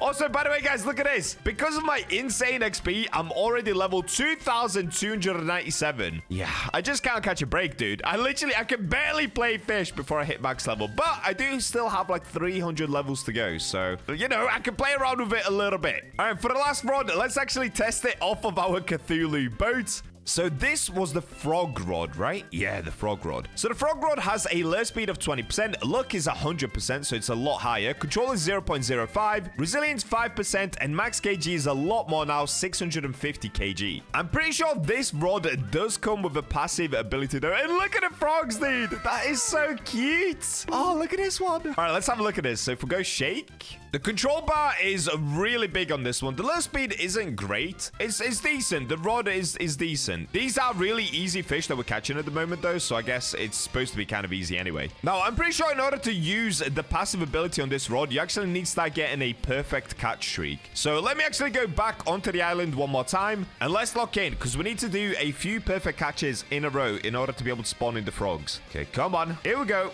Okay, that's 1. That's 2, 3, 4... Ah, I messed up. I didn't get it as a perfect catch this time. Wait, but I did like 4 in a row. Do you have to do more than 4 in a row? That's kind of crazy, no? All right, let me just keep going. Oh, wait, am I about to level up? Oh, I'm close. I'm actually close. Yes, I leveled up. Bro, I've not seen that in so long, guys. That's so crazy. Oh, what a good feeling. Oh, wait, I'm getting the exotic. Wait, I haven't even caught this yet. And I'm getting it with the little frog rod. Okay, if I can get this as... Oh, I was about to say if I can get it as a perfect catch, that would be even better, but I can't. I suck. To be fair, it does actually move around a lot, but I guess this kind of does also prove the frog rod is decent, because I can get this exotic with it, although I am struggling a bit. And there we go. What is it? Vortex Ray? That is so sick. All right, I've literally got about 7 perfect catches in a row, but I'm still not getting the little frogs that appear around me. How many do I need? Oh, I'm getting a shiny or a sparkling. Oh, sparkling. Yeah, dude. All right, I'll be honest, guys. This just isn't working for some reason. I don't know if I'm doing something wrong, but I did a ton of perfect catches in a row. On this one, I messed up, but I just cannot get the frogs to spawn in. I don't know why. I don't know if it's bugged or if you just need to do loads and loads of perfect catches in a row. Either way, I don't actually rate the rod itself that highly, just because if you do have to do loads of perfect catches in a row, it's just not really worth it. Now, if I take a look at the Fishipedia page, it does say perfect catch streaks summon frogs around the player, each granting 0.5x luck, caps at 3 frogs, which means 2.5x luck cap. Missing perfect catches causes frogs to disappear 1 at a time. Yeah, so that's super weird. I literally didn't get any frogs that spawned in. I don't know if I did something wrong, like I said, or if the rod's just a little broken right now. It's probably that the rod's broken. So either way, I'd probably just give it like another solid, I don't know, 6 out of 10. The rod itself doesn't have insane stats. Also, the lure speed is pretty bad, but it does look super cute. So of course, you want to add this rod to your collection. Look at the frog, dude. Okay. That in itself, 10 out of 10. So, moving on to the next rod. The next most expensive rod is called the Blaze Bringer, this is the rod that you get from Ember Reach. So let's actually go ahead and make our way over there. All right, we made it to the Ember Reach Island. I'm going to be honest with you guys, I have no idea where this rod actually is. So first things first, I need to try and find it. If I had to guess, I would say it's somewhere pretty high up the ladders. Maybe right at the top? What? Why is there a bridge that goes to absolutely nowhere, bro? I thought this was going to be a thing. It's not a thing. It's just a not thing.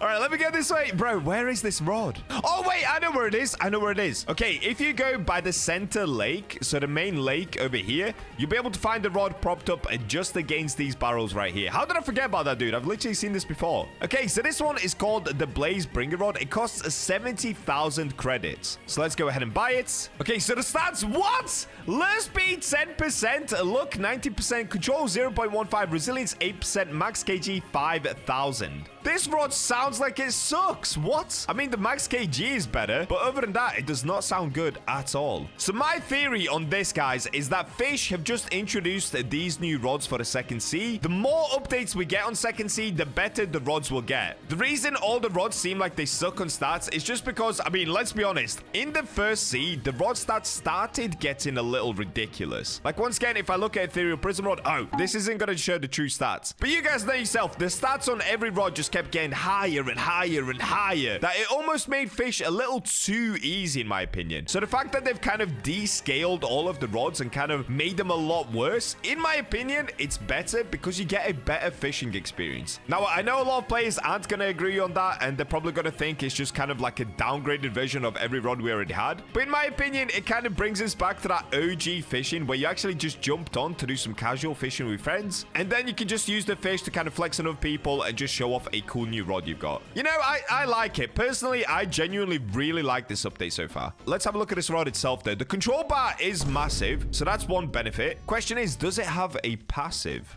Oh, wait! I just realized something. If you try jump into this water, you can literally run underwater on the main pond. Nah! Bro, I look like Jesus!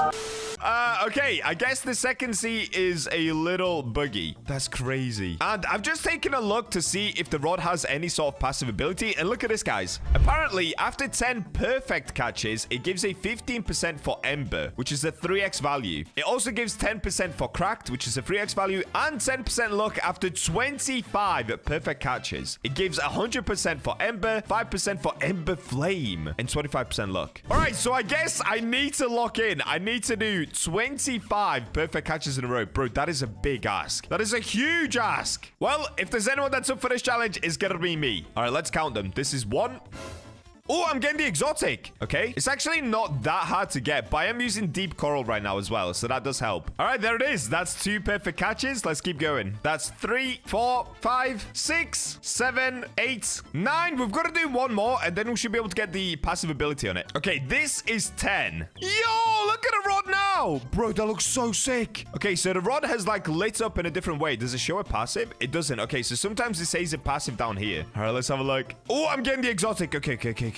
All right, there's the exotic. I don't think I got in any sort of mutation. No, I didn't. Oh, it looks like we're being spotted. Okay, I've lost count. I think that's 13 perfect catches. Can you unblock me? Yes, guys, I'll unblock everybody that I blocked on stream. I'll literally do that today. Don't worry, guys. Okay, that's 14. Wait, is that the new mutation? Oh, no, it's darkened. I actually thought I got it, dude. Oh, man. You know what's funny, though? I can stand in the middle of the lake to fish. Like, look at this. What is this, bro? This is insane. Oh, it looks like all the fans have spotted me. They found me. They found me, guys. We're swarmed. We're actually swarmed. Okay, I think this is going to be 15 or 16. Something like that. All right, let's call this 16, 17, 18... Oh, yo, wait, what? The dude in the wheelchair got launched from the Seraphic Rod. Nah, that's crazy, bro. That's crazy. Okay, that's 20. I've got to do 5 more, and then that's officially 25 perfect catches in a row, bro. Okay, honestly, I've lost count how many we're on. I think that's like 23. Oh, wait, no, the rod changed again. Okay, that's 25. We did it. That's 25 perfect catches in a row. Bro, look at the rod. The rod looks insane now. Wait, what did I just get as well? Big Mosaic Pyrifying. Yo, that looks sick. But look at the rod.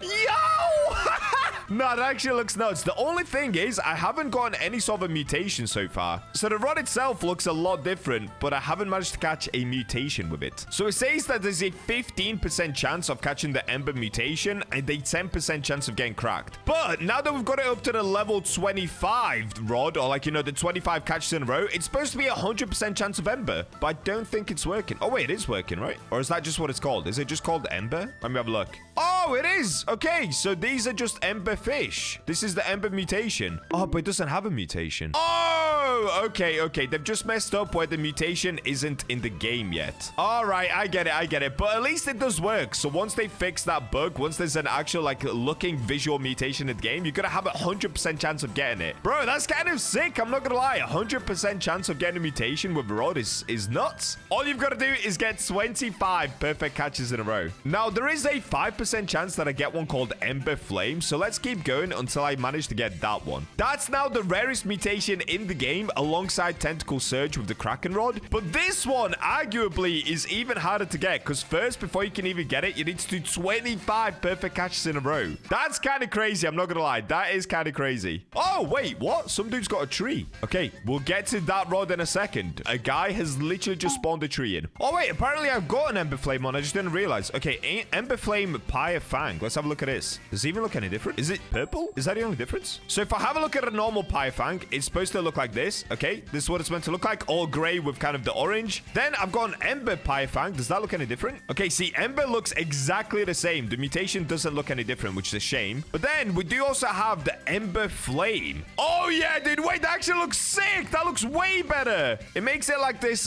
dark bluish looking color, like purple. Even the fins look a lot more reddish and kind of volcanic. Yeah. All right. So that is the 5% mutation you can get. And what's funny, if you tilt the fish's eye kind of like this, it kind of looks like an eclipse, dude. Look. All right. So that is the 5% mutation with this rod. Overall, is this rod worth it? Honestly, just for how it looks, absolutely. Look at this thing, dude. It looks insane. Also, once they fix the visual mutation look, I'm sure this rod's going to be epic, dude. I'm going to go around catching everything in Ember or Ember Flame. That is so sick. All right, so moving on to the next rod, we've actually got one that I'm sure you guys have seen everywhere, even before the release of the second sea. This is the Verdant Shear Rod, and in order to get it, we've got to go to Lush Grove. So it's that tiny little jungle island, I believe. All right, so let me make my way back towards the jet ski, and actually, wait.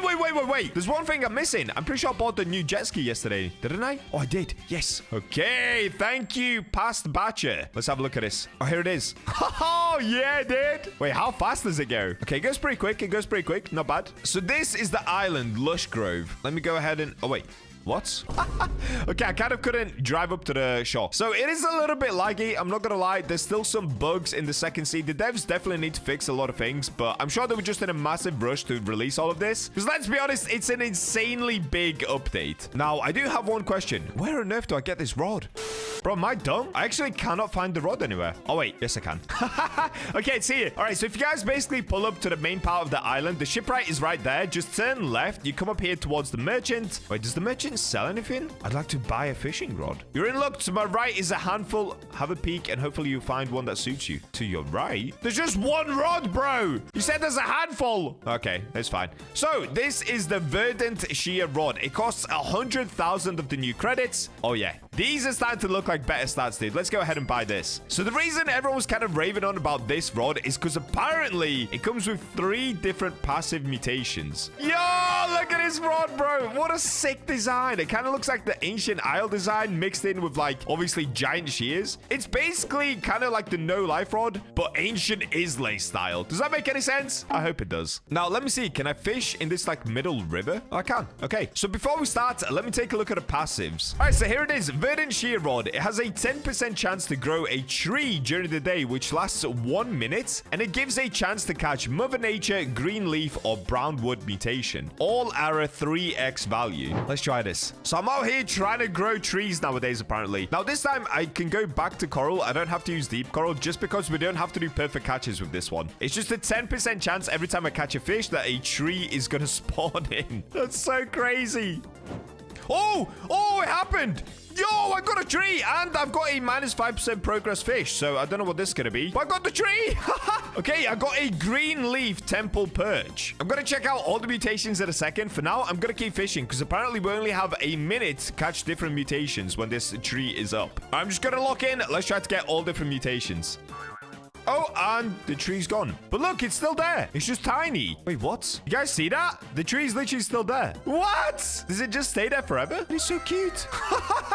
It's so cute. I literally made a little tree, and now it's just there forever. Hi, tree. All right, so I guess let me have a look. Did I catch any of the mutations? So one of them was called nature. Nope, didn't get that. What about green leaf? Oh, we got green leaf. Okay. Ooh, okay. That's kind of cool. It's all mossy. It kind of looks, well, it just looks like green leaves. All right, pretty cool. Although this bit's kind of translucent. Yeah, I think there's still a lot of bugs that need to be kind of patched up. But honestly, not bad. It's definitely different. It doesn't even look like fish, bro. It kind of looks a little too real. It's cool to see they've added in a lot of new mutations, though. So what else did we get? What about brown? Okay, we didn't get that. And just to show you guys, this is the normal temple perch. So this is the green one that I've got right here. And this is what it's actually meant to look like. So it took this and just made it completely different.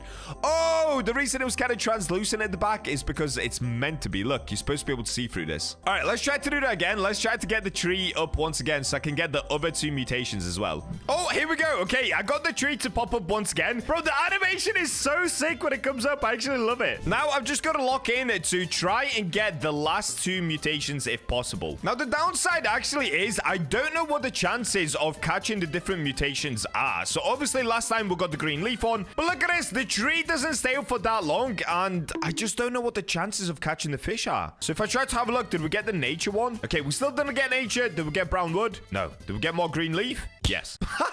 Why do I keep getting green leaf? All right, well, to be honest, let's actually leave some mystery there. You guys can go find out for yourself what the other two mutations look like. But I guess the only question really is this rod actually worth buying? Honestly, I don't even have to tell you guys this. Yes, of course it is, dude. I mean, a tree pops up from the ocean, and then you get this little baby tree. Like, come on! How could you not want a little baby tree around you? But for those of you that are struggling to make money, don't buy this rod just yet. Let's go and find the last 3 rods because they might be worth saving up for a little more than this one. So the next rod is actually the exact same price as the verdant sheer rod, and that is the Azure of Lagoon rod. So of course, we've got to go to a different island once again in order to get that one, and there's my epic new jet ski. Let's get on it. Bro, I can't believe this thing costs like $25. I seriously paid $25 for this. What is wrong with me? Okay, that's where we're going to be going, to the BachaBlox Island. Oh, I like how everything is so blue here. It's actually so cool. So in order to get this rod, guys, if you rock up to the island and just turn slightly right, you'll find it right here. It's basically underneath the lighthouse. So like I said, it's 100,000 credits, the exact same as the sheer rod. And the stats... oh, are they better or worse? So currently, the sheer rod is this. 25% lure, 150% luck, control 0.15, 10% resilience, 5,000 kilograms. For the BachaBlox rod, we've got 25% lure. Once again, a lot less luck, only 105% luck. Control is minus 0.01. Resilience is crazy, though. 55% and 100,000 kilograms. Okay, so it's kind of balanced out pretty evenly. Look how sick that looks, though. Bro, that looks so good with my avatar. All right, let's get fishing here and see what this rod is all about. Ooh, wait, is that me? Oh, it does slashes. It does epic slashes, bro. What? Look at it. Yo, that looks so nice. The blue looks insane. Also, what is that? Oh, it's a glimmer guppy. Hey, little guppy. All right, so I'm actually just having a look at the Azure of Lagoon rod, and it does say chance to stab fish during reeling adds progress to the progress bar. All right, so to be honest, I actually don't need to do that much fishing with this rod in order for you guys to understand what it does. It literally just does slashes. It's the exact same as like no life rod, Scylla rod, and the trident rod. It's the exact same thing. So this is now the 4th rod which has the slashing effect. Although I will say this one just looks so sick, dude. It kind of reminds me of the wisdom rod, the way that it curls around, but it's in BachaBlox. Like, come on, that is a W. Also, the slash down here in the light blue, that looks nice, dude. That looks so sick. All right, to be honest, we're just gonna leave it there for this rod. Overall, not a bad rod. The resilience is crazy high, and the slashes just make it so that you don't actually need that big of a control bar because we have high resilience. We've got slashes. It makes it super easy to catch fish. To be honest, I would say this rod is probably even more worth it than the shear rod. The only difference is you don't get a mutation with this rod. So get the shear rod if you want epic mutations. Get this rod if you're looking for speed. And now we're moving on to the best current rods at 2nd Sea. These are classified as the stage 3 rods, and they do up in price by quite a bit. So the first one is going to be called Free Spirit Rod. Now this one is over at Islay of New Beginnings. So let's get on the jet ski and make our way to the second Islay in the game. Dude, I'm so happy they added in another Islay. Now I can annoy even more people in the YouTube comments by saying Islay over and over again. Oh, a floating merchant. How is Buddy doing that? You know what? I'm not going to question it. You do you, bro. Okay, here we go. Islay of New Beginning Lay.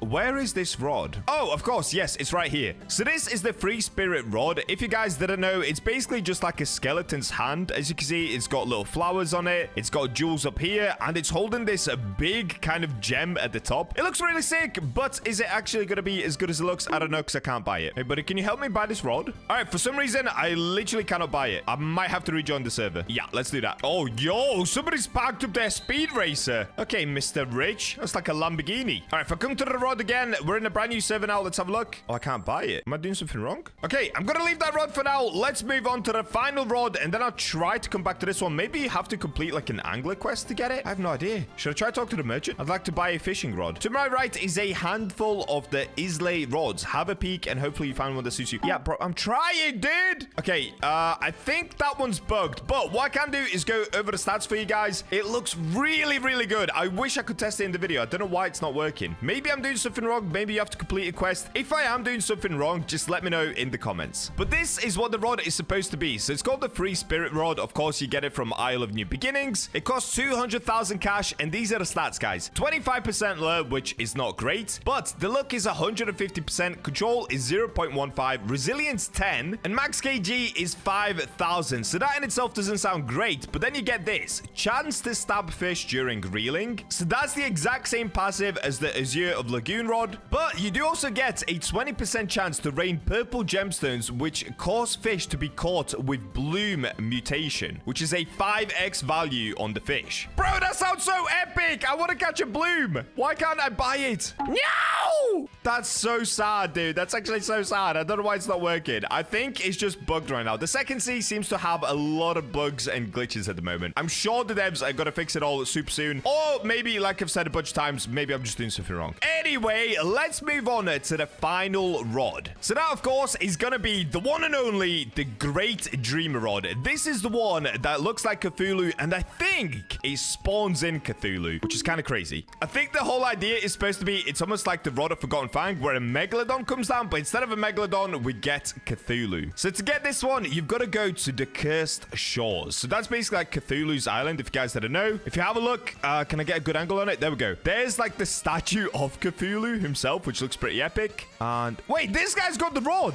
Wait, let me ask him. Oh, okay. Somebody said that you need 70% bestiary apparently to get the skeleton rod. Okay, what I'm going to do in that case, let me try to get the Cthulhu rod, and then I'll go back for the skeleton rod. All right, shouts out to that guy that just let us know how to do that. Apparently, that's how you do it anyway. Maybe he's lying to me. Who knows? So here is the final rod, the Great Dreamer Rod. Now, can I buy this one? This one I can buy. That's so weird. We've got the Great Dreamer Rod. Easy peasy, dude. Bro, look at this one. We've got Cthulhu on it. So the stats on this is lure speed is 65%, so a lot better lure. Luck is 80%, control 0.12, 12% resilience, 8,000 kg max. The Great Dreamer Rod pulses with energy. Its eldritch glow channeling the madness and mystery of the dreamer himself. Wow, that looks cool. Look at it. We've literally got a Squidward on the rod. That's so sick. All right, let me get fishing off this rock right here. Let's have a look at this rod. So what was the lure on it again? Okay, 65% lure. So if I use coral bait, it should only be about 4, maybe 5 shakes. Oh, it's 3 shakes. Okay. So we've got a minus 62% fish here. Let's have a look at this. Apparently, Cthulhu is supposed to come down every 2 fish caught. So if I catch this 1 fish, on the next one, we should get Cthulhu. Let's have a look. Okay, that's 2 fish. No Cthulhu. Maybe it's on like the third. Maybe you have to catch 2 and then it's on the third fish. Let's find out. Cthulhu? What? Where is he, bro? Wait, look at this. The Great Dreamer Rod. This is supposed to be the ability summons Cthulhu to swoop down and catch a fish for every 2 fish caught. And it's supposed to have a 1-minute cooldown. Okay, so I've already caught 3 fish. Maybe it has to be 2 perfect catches. I guess let's do a perfect catch and see what happens. Oh, I messed up already. Okay, let me go to an easier island to do this. The fish here seem to be kind of hard to catch, dude. I'm not gonna lie. Okay, I'm gonna let this go and we'll just go to an easier island. To be honest, let's just try it in the ocean. Let's try it right here. Oh, wait, what? What am I getting? I'm getting exotic. What is this? Bro, I seriously need to go ahead and complete the whole bestiary. Like, what am I getting right now? All right, here we go. X-ray tetra. What? Whoa! Okay, whoa, that looks so sick. Look at its guts, dude. Wow, that actually looks really cool. Like, genuinely, that looks really cool. All right, let me try 2 perfect catches here. Like I said, if Cthulhu doesn't come down, what am I getting now? What is this? Why do I keep getting epic fish? And this isn't a perfect catch once again. But you know what? Apparently, I need 70% bestiary anyway, so let me just get it. Pelican eel. Cool, cool, cool, cool, cool. This one is a perfect catch. Let's do 1 more perfect catch. Oh, I messed up again. Bro, I suck at fishing. What is wrong with me? Why am I struggling so much with the perfect catches? Okay, I got a tripod fish that time. All right, here we go. We finally got a common that's easy to catch. Good, good, good, good, good, good. If I mess this one up now, it's GG, guys. Okay, there we go. All right, got another easy one. Done. Okay, so that's 2 perfect catches. What about 3? Is this rod broken as well? Please, dude. Please, I want to see Cthulhu. Doesn't work. Maybe I'm doing something wrong, but it doesn't seem to be working. On the official Fishipedia page, it literally says it's just every 2 fish caught is summons Cthulhu. I genuinely don't know. I guess maybe I'll experiment with this rod, but for now, I don't know. It's okay. It definitely has the best lure speed naturally out of all the rods. But if I'm being honest with you guys, the rod with probably the best stats is the one that I can't get. It's the rod over at Isle of New Beginnings, the skeleton rod. Oh, wait. Oh, the treasure's been opened already. It's this rod here because if you put the hasty enchantment on this rod, it just sounds like it'd be so sick. So what I'm going to do, I'm going to try complete 70% bestiary of this area first. So we've got to go to Isle of New Beginnings, do all of this. If doing all of this doesn't work, I think we've got to do the full bestiary and complete 70% of it. At least that's according to the guy in the chat. So I'm going to try that now and finally get the last rod so I can tell you guys which rod you should be getting for yourself. All right, I'll catch you guys in a second. All right, guys, I'm back after a little bit of time. And look at this. If we go to the bestiary, so I've completed over 70% of the Isle of New Beginnings bestiary. Not the whole bestiary, literally just the one on this island. And now, if I come to the free spirit rod, look at this. So it costs 200,000 credits. Now I can actually buy it. So the dude was right. All they've got to do is catch basically all of the fish, or at least 70% of the fish, which is 7 out of the 9 fish. And then you can buy this rod. So now let's go ahead and test the rod. So here it is. Free spirit rod, 25% lure, luck 150%, control 0.15, 10 resilience, 5,000 kg. So with this rod, apparently you're supposed to be able to get some epic gems that come down from the sky. Let's have a look at this. Okay, I'm getting a mythical. Is it mythical? What am I getting? Anyway, doesn't matter. Let's have a look. Oh, yeah, of course. It does slashes. Oh, wait, it does blue slashes as well? What? Oh, it does a lot of slashes. What? It does a lot of slashes, guys. It does a lot of slashes. That's insane. Okay, we got the mythical again. Oh, this is the best rod. This is the best rod. Hands down. This rod's insane, dude. Wow. All right, I'm going to keep going until we get the gems. Oh, there it is. Whoa, look at that. They're like little frogs jumping about, but it's gems. That was kind of weird, dude. Look how epic this rod looks, though. I'm not gonna lie, they cooked with this rod. This rod is so sick looking, bro. It's actually one of my favorite looking rods in the game. That is so crazy. Did I get mutation, though? Okay, I didn't get mutation. Wait, what did the gems do? So, of course, this rod stabs the fish to increase the progress speed, and then you get a 20% chance to rain purple gemstones, which cause fish to be caught with bloom. Now, that didn't work for me, but maybe I just did something wrong, or maybe there's only 20% chance even with the gems. I don't know. Let's keep going and see if I can get this bloom mutation. Oh, I'm getting secrets. What? There's a secret? Wait, what? I actually didn't know secrets existed. Okay, guys, I'm getting a secret. Secrets exist, apparently. I did not know this. I genuinely did not know this. It's kind of hard to catch, actually. Okay, here we go, though. What did I just catch? Phantom koi. Yo, wait, what? Okay, I'll be honest. Kind of sucks. What? That does not deserve to be a secret. That kind of sucks, dude. I mean, it's kind of cool, but at the same time, it looks so similar to all of the other fish here. It doesn't really look like a secret. It just looks like it could be... Dude, this could be a common. Let's be honest. This could be a common. Anyway, let's keep going until I get the bloom mutation.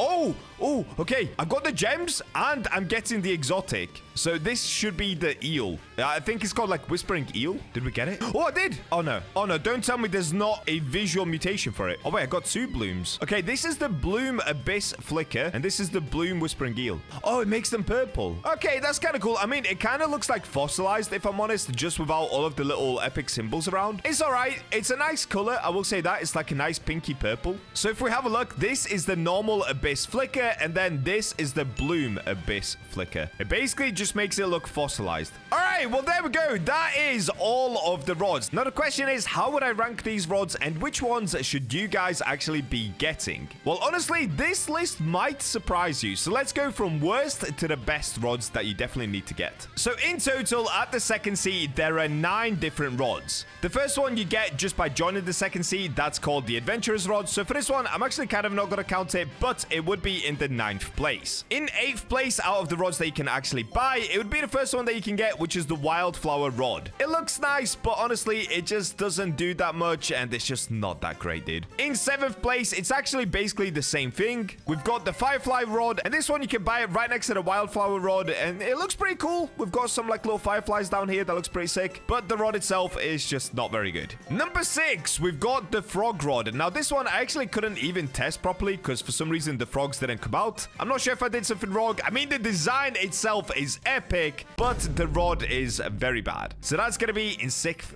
place. In 5th place, we've got the Blaze Bringer Rod. This is the one that you buy from Ember Reach. The rod itself is really cool when you can get it to the max level. And of course, you can get that 5% mutation, the Ember Flame mutation. However, it takes 25 perfect catches in order to only get a 5% chance of getting the Ember Flame mutation after that. 25 perfect catches is crazy, bro. That's so hard. So that's why this rod is in 5th place. In 4th place, we've got the Verdant Shear Rod. This one, everyone was super hyped to get just because of how epic it looks. And the tree coming out and the mutations you can get are super cool, I will be honest. However, the rod itself isn't that great. The lure speed is really, really bad. The look is actually pretty good. I'll take it back. The look is pretty good. However, the resilience sucks. So going for the higher rarity fish here, it's pretty tricky. So now we've got the top 3 rods that you guys should be getting at the second sea. In 3rd place, and this is kind of a shock, it's gonna be the Great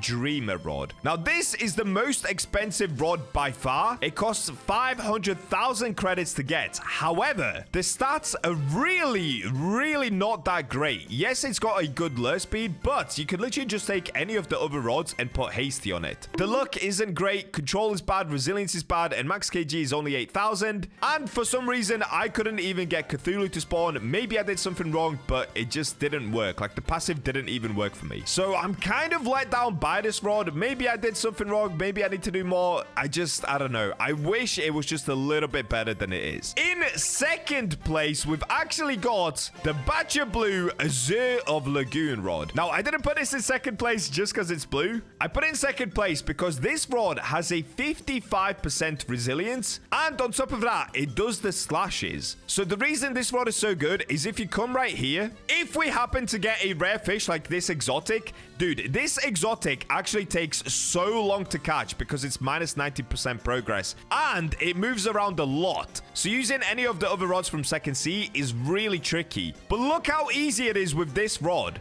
Because it's got such a high resilience, 55% resilience, and it does the slashes, you can catch the rarest fish at 2nd sea, or like not the rarest fish, but one of the rarest fish really, really easily. Like minus 90% progress goes by so quickly with this rod. There we go, done. See? It's that easy. And in fact, let me pull out the Great Dreamer Rod just to show you guys how much harder it is. Okay, here we go. We've got the exotic again. Watch this, guys. Look how much harder this is. So I've got a way bigger control bar, but wait for it.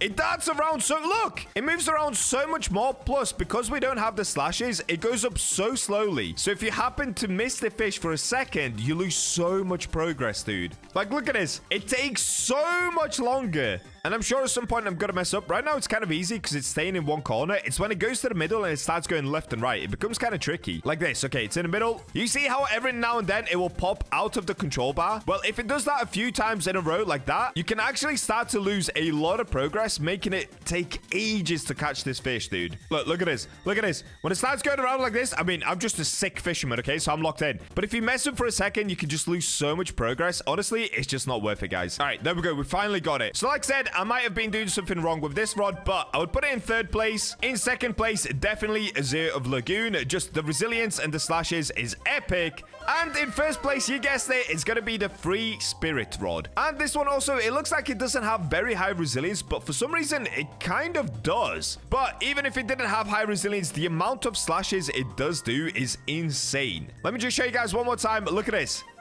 One slash. Second slash. Okay, I guess that time I only did 2. Of course, it would only do 2 slashes when I'm trying to show you guys how good the rod is.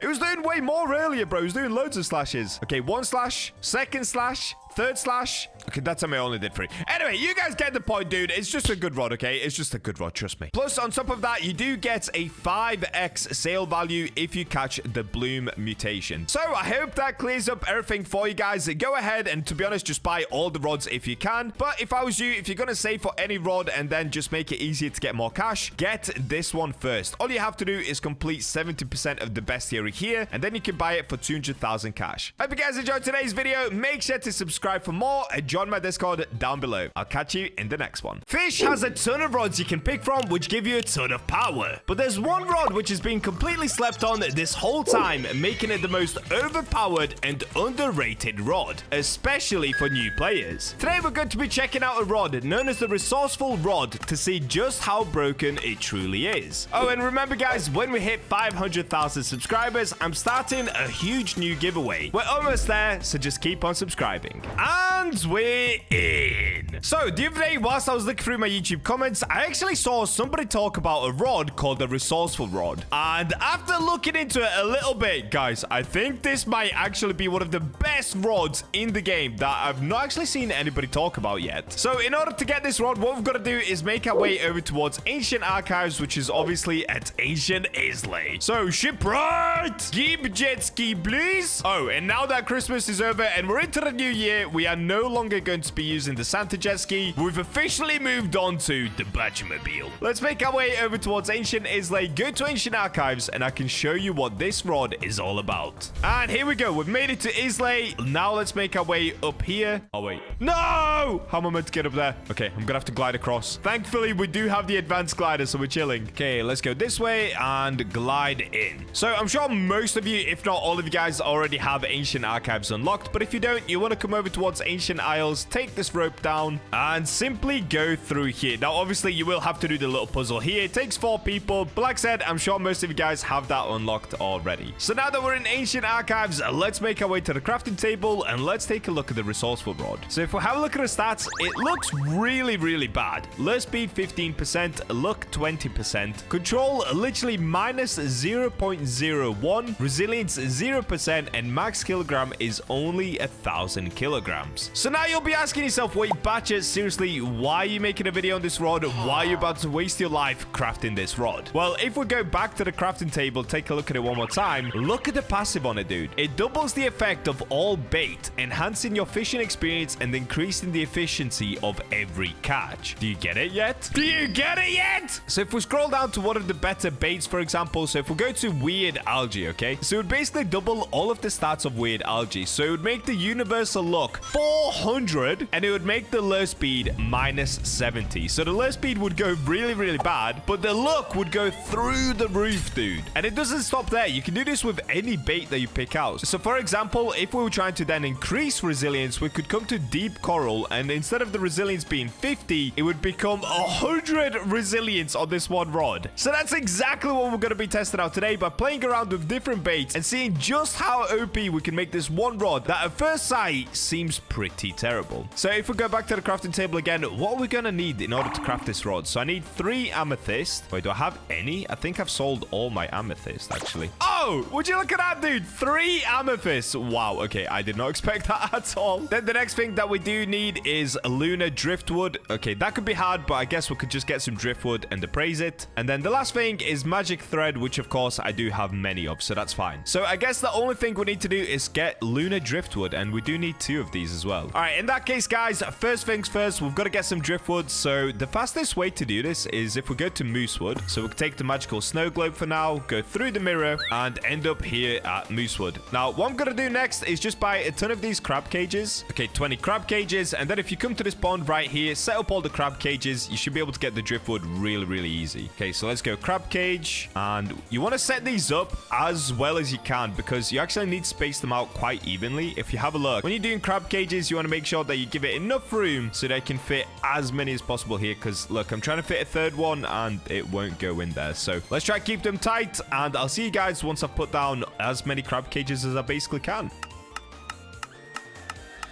I believe that's 15 crab cages in total, something like that. So we're going to let those sit there for a minute until they all catch something, and hopefully they do get the driftwood. It looks like all of my crab cages are done. So, okay. A tire is not what we want. Unless I'm trying to build a car. Maybe in the next video. All right, next. Oh, there we go. Okay, driftwood. I just need 1 more. Ah, there it is. All right, see? This is why I do crab cages, guys. This is why I do crab cages. All right, wait. I think we actually got like 4 or 5 driftwoods there. Wait, let me have a look. Drift. Dude, we got 5. What? Let's go. All right, so if we now come to the appraiser, what I could do is keep fishing for driftwood until we get lunar driftwood. But honestly, the easiest way is if you just appraise it quickly. So let's get the driftwood out, bring it to the appraiser. Now this bit, in all honesty, could take decades. Let's have a look. Oh, wait, we're doing it during a mutation search. Wait, this is perfect. This is actually lined up way too well. Will I be able to get lunar though? That's the question. We need to get it twice. Oh, we got minty. Wait, let me see minty driftwood. What does that look like? It looks terrible. You see, this is why I always make sure whenever I'm going for a world's first, I actually catch it and I don't just appraise it. Yeah, let's go.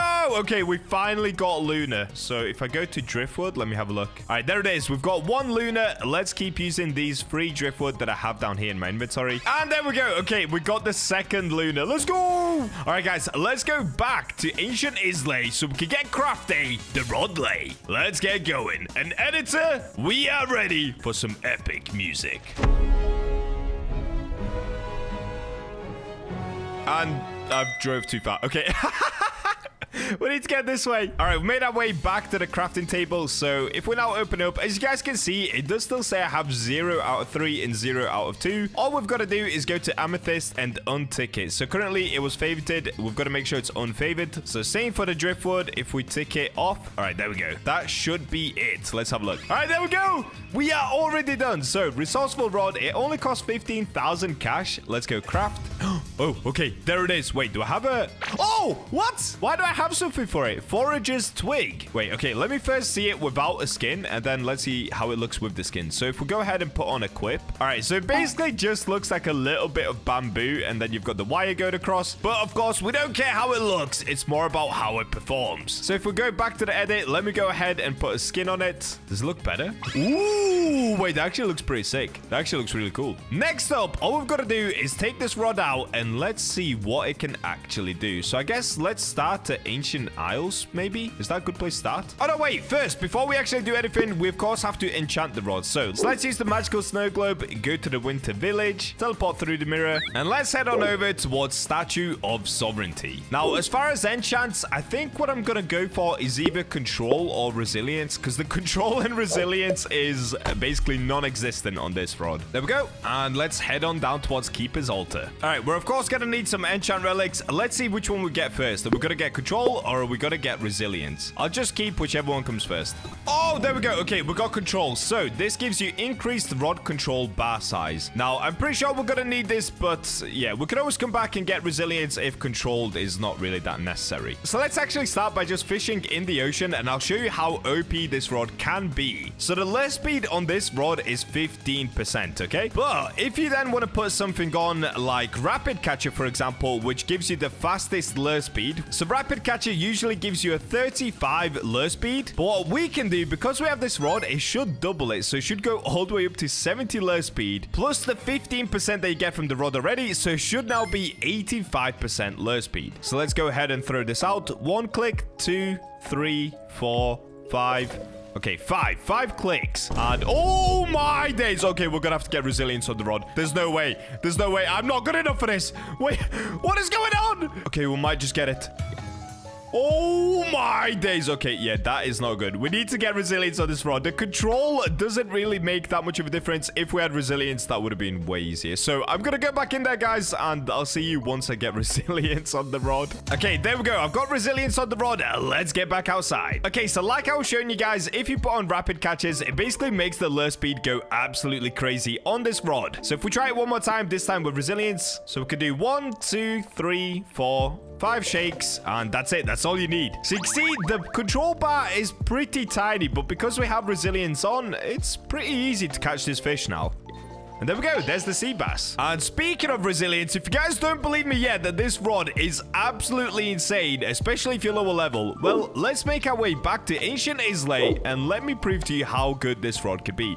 In fact, actually, instead of Islay, let's go to Snowcaplay. And here we are. Okay, so let's swap the bait. Instead of using rapid catches, what should we go to? What provides the best resilience? Is it coral? Okay, coral gives you 20. Oh no, of course, it's deep coral. So with deep coral, the preferred look goes to -10, but the resilience is 50 here. So it would be doubled out. It would be 100 resilience plus the resilient that we have down here. It would be 135% resilience on this rod. What does this even do, bro? Wait, let's test this out. This is absolutely insane. So this now going to take a lot of shakes, probably. I'm not going to count how many just yet.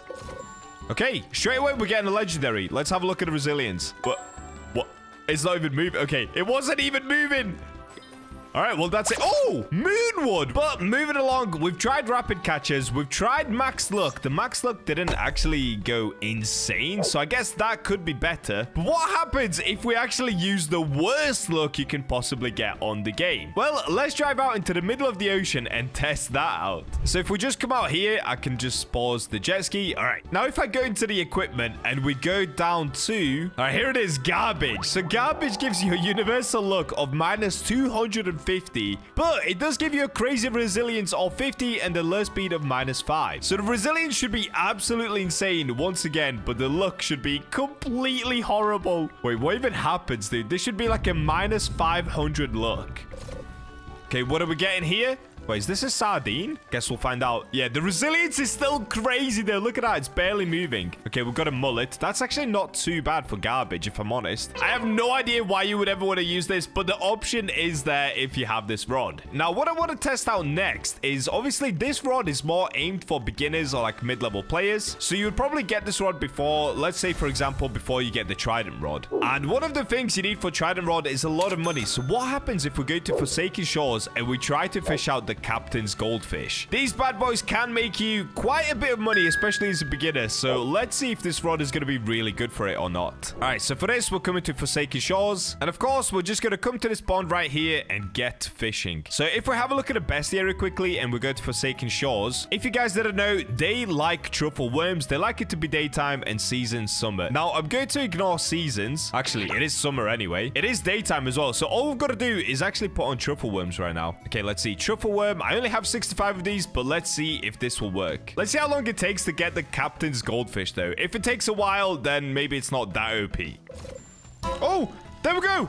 Literally straight after I say that, we get Captain's Goldfish. Now, will it be hard to catch, though? I do have resilience on, so it shouldn't be.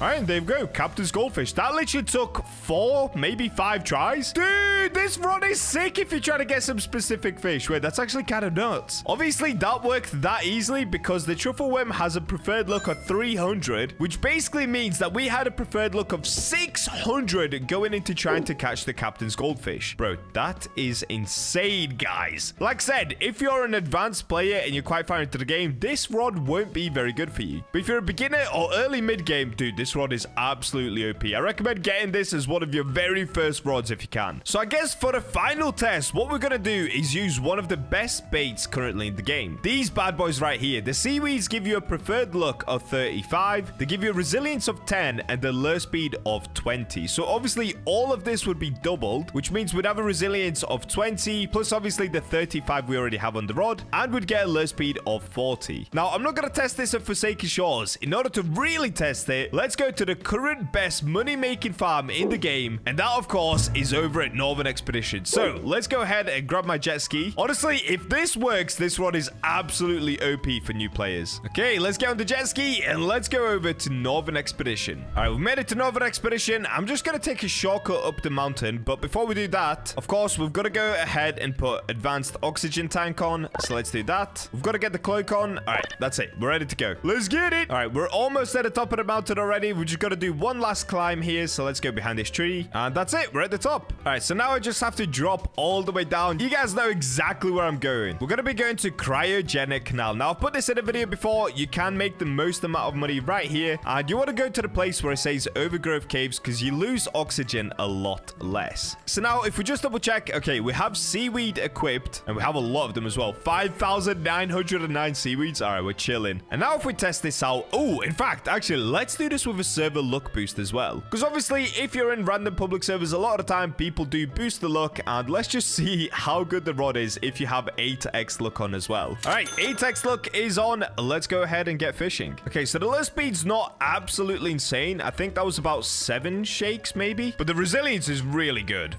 So the first thing we got is a frost... Wait, what? Frost Minnow? What is that? I'm so confused right now. That is the smallest thing you can get in the game. What? Anyway, moving on. Looks like the luck is not absolutely insane just yet.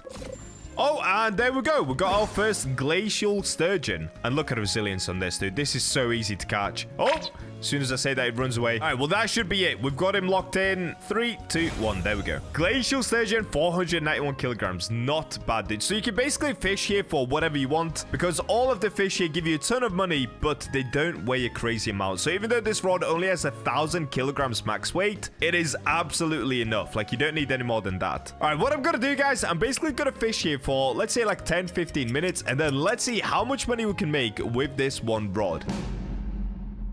All right, and that should do. So I've not even used the full tank. We could still probably go for like another 5, maybe 10 minutes. But let's see, how much money could you make as a potential beginner with this rod if you were to come fish at Cryogenic Canal? Dude, I always get so nervous for these moments, but let's go ahead and sell inventory. What are we gonna get? Ooh, wait, that's not bad at all. 294,000? Wait, that's kind of a W, dude. Haha, what? All right, so if we take a little bit off from what I had in my inventory, even if we take like 90,000 off, you could make like 200,000+ with just this one rod over at Cryogenic Canal. Dude, yeah. If you're a beginner, guys, get this rod. It's absolutely insane. Oh, look at that. A great hammerhead shark did spawn in. All right, just before we end the video, let's go ahead and try to get the great hammerhead shark. So if we use the magic snow globe one more time, let's get over to Moosewood. Bro, I honestly cannot believe how good this rod is. I feel like nobody has spoke about this yet. I don't know why. It's actually insanely good. Okay, let's go boats, spawn in the jet ski. Let's get it. I'm going for you, great hammerhead. And here we go. We've arrived. All right, so first things first, we've got to put on the fish radar. We've got to make sure we are fishing in the right spot for this. Okay, we are. And next up, I've got to actually check. So he likes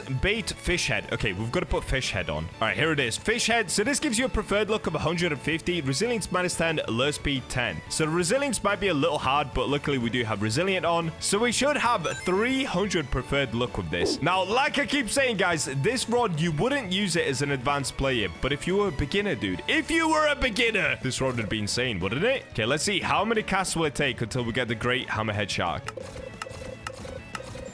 Okay, I think we're getting it. Is this it? Minus 35% progress? Dude, that's on the 3rd cast. Oh. Wait. I've got to lock in. I'm having a rough time catching it here. Okay, I'm locking in. All right, and there it is. It literally took 3 casts. Now, admittedly, I do still have the 8x server look on, but still, dude, 3 casts with this rod. That literally cost 15,000 cash. That is so insane. That is so insane. And if we have a look, it only weighs 428 kilograms, so it's not a big one. But what happens if I sell it? How much does it sell for? Okay, 5.4k. There you go, guys. Literally, if you were a beginner, you'd be rich off of that. So anyways, I hope you enjoyed today's video. Let me know, did you know that you could actually actually use this rod. I feel like it's being crazily slept on. I'd love to see more people using it, especially if you're a beginner or like early mid-game. And remember, guys, as soon as we hit 500,000 subscribers, I'm doing a huge new giveaway. So make sure to keep on subscribing. And with that, I'll catch you in the next video. And we're in. And today, guys, I have some absolutely broken tech to show you that I literally just figured out yesterday. So what we're going to be taking a look at is basically how you can catch any fish almost instantly. And I'm not talking about the lure. I'm talking about actually catching it from when you start to reel it in. So if I quickly show you guys, for example, let's talk about the Ice Warper's rod, okay? It has a 60% look, 50% lure speed, resilience 20%, control 0.15. And when we come over here, if we try to catch a fish, this is what happens. You have to click shake multiple times. That's, of course, the lure speed. We all know that. But then look how long it actually takes to reel the fish in. Okay, here we go. So all in all, that's maybe about 7 seconds. I don't know, something like that. But it turns out there's actually a way to almost instantly lure any fish in. And that's what we're going to be going over today. But just before we get to that, remember, guys, for the next 30 days, I'm doing a huge giveaway of every 1 new subscriber equals 2 Robux. And that giveaway pot has now gone all the way up to 32,000 Robux. Like, seriously, we're going up 10,000 Robux a day, dude. So if you'd like to become a Robux millionaire, make sure to subscribe to add to the pot and leave your Roblox usernames in the comments. All right, so first things first, we're now going to need to talk about a few rods in the game that have a really unique passive ability. And the one I'm looking at specifically at first is actually going to be this one, the Voyager rod. So with this rod, the lure speed is 25%, the luck is 85%, control is 0, resilience 10%, and max kilogram is infinite. Now, 2 things. First of all, the rod from its stats actually doesn't seem that great. And secondly, you're probably thinking, wait, Bacha, when did you actually get this rod? Well, that will be coming out in a video very shortly. It's just taken a really long time to edit because it took me 19 hours to record that video. So with this rod, if you guys didn't know, one of the passive abilities, if we actually just take another quick look, it says a rod forged by an ancient civilization capable of mass destruction. All fish have a 25% chance to be fossilized and then lasers fish with an orbital cannon. So what this means is every time you go to try and pull a fish in, this will happen. So you have to, of course, shake to lure the fish in. Okay, and once we've done that, this is what happens. Yep, there's a giant laser that comes down from the sky, and then you get your fish after. Now, if you didn't notice, one of the things about the giant laser is that it actually makes you pull the fish in quicker. So just to really show you guys what I mean here, let's go to the Rod of Forgotten Fang. All right, here it is. And this is one of the best rods in the game, in my opinion. It's honestly epic. I mean, it looks epic, and of course, you do get the meg that catches a fish. Okay, let's skip this one because this is a legendary. Let's go to a normal fish so that I can compare this rod compared to the Voyager rod. All right, here we go. We're catching a normal fish. Let's see how long it takes.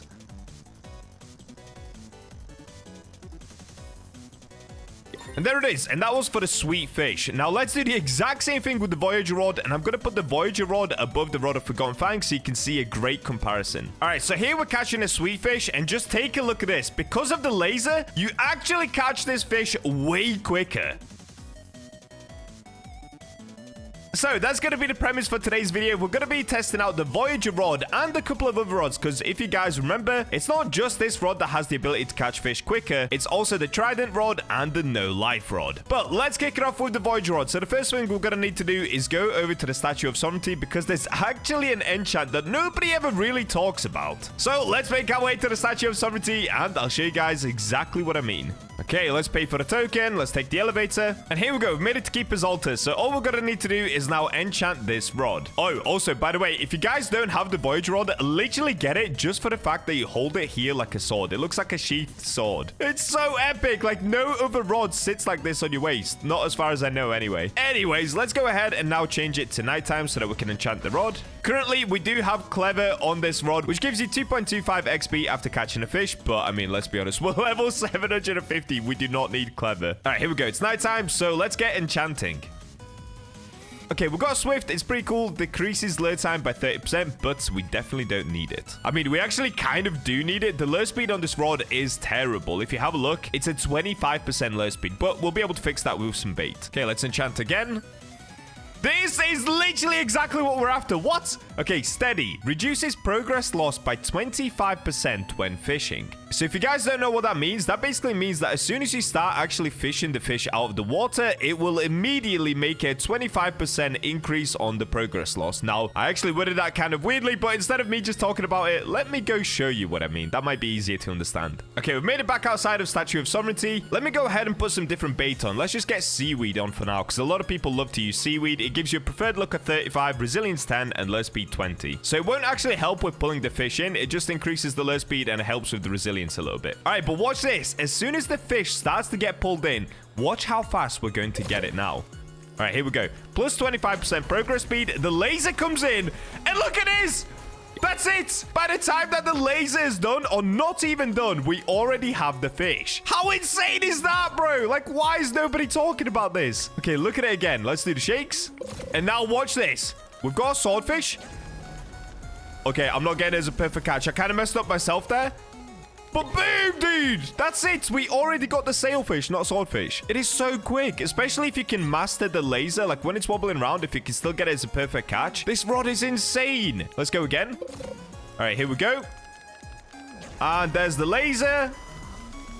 As soon as the laser ends, or not even ends, we've already got the fossilized mackerel. Oh yeah, that's the other thing. There's a 25% chance of every fish being fossilized. And if you guys have never caught fossilized before, they look so cool, honestly. They have like this weird writing around them. I love the fossilized mutation. I think it's one of the best. It's kind of like sunken, but I still don't have the sunken rod, so I've got nothing to compare it to. All right, so now that we know that you can lure in fish mega fast, probably the next thing on everyone's mind is, wait, what if you try to get a megalodon and lure it in super quickly? Well, you guessed correctly. That's exactly what we're going to be doing, guys. So let's get on the BachaMobile. This thing is absolutely epic. And let's make our way to ancient Islay.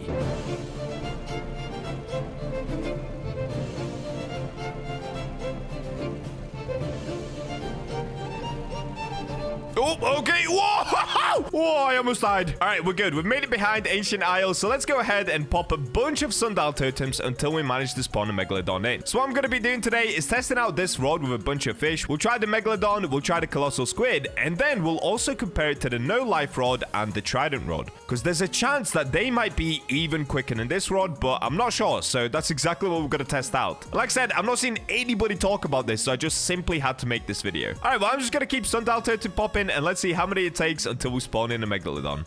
There we go. Okay, a megalodon spawned in. It took about 20 sundial totems, which, to be honest, isn't actually that bad. All right, so let's go over to the meg spot. Now, I'm going to pull out the fish radar just to really make sure I'm fishing in the right spot. Okay, there we go. Next up, I'm actually going to show you guys a little trade secret, okay? If we go into the equipment bag, a lot of you guys always talk about seaweed because it has 10% resilience and 20% lure speed. But if I go over to... where is it? All right, here we go. Coral has 20 resilience and a lure speed of 20. So why is no one using coral? Everyone always says use seaweed, but coral is literally the goat, dude. Like, what? So we are going to be using coral. Let's get it going. All right, now I'm not gonna lie, I might actually struggle catching the megalodon because catching normal fish like that, like a mackerel, is super easy, dude. But a meg does fly around a lot, and the control bar on this rod is really small. All right, let's see. Oofed.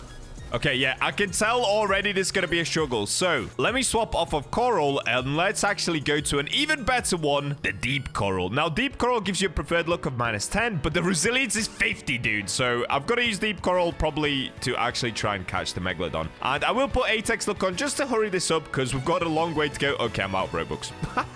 Oh, dude, I'm out of Robux. Well, I'm going to have to buy more. All right, there we go. We've bought some Robux, so let's buy the 8X server luck. And easy peasy. Okay, so now if we get fishing, we're just gonna have to wait until we get the meg, and let's see how fast we can actually pull her in.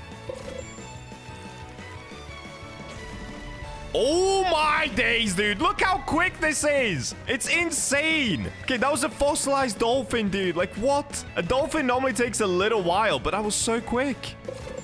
Okay, we're getting something else here. Is this a flying fish? What is this? Oh, no. Is it a moonfish? I guess let's find out. Yep, moonfish. Okay, we're getting a dinger. There's an oarfish, dude. It's so fast, guys. I cannot explain how fast this is. I've got like 800 hours on this game, and I've never experienced this. Okay, here we go. Here's the meg. Okay, we're not getting it as a perfect catch yet. But look at this. The laser's finished and we're over halfway through. We're already 75% of the way through. And there it is. That fast to catch a meg, guys. Like, what? And it's an ancient as well. Is it going to be fossilized? There's a chance. There she is. Okay, so we can now have a look in the backpack. Oh, what? We got a big ancient megalodon, 110 kilograms. Oh, what?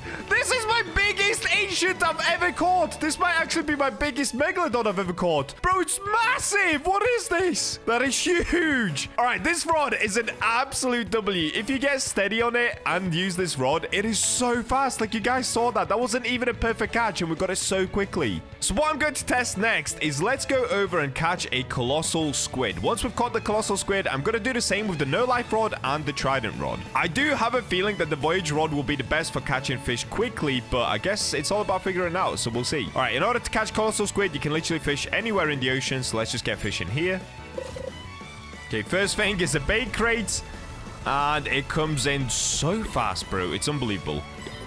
Okay, we've got the Megs fanged before the laser even finished.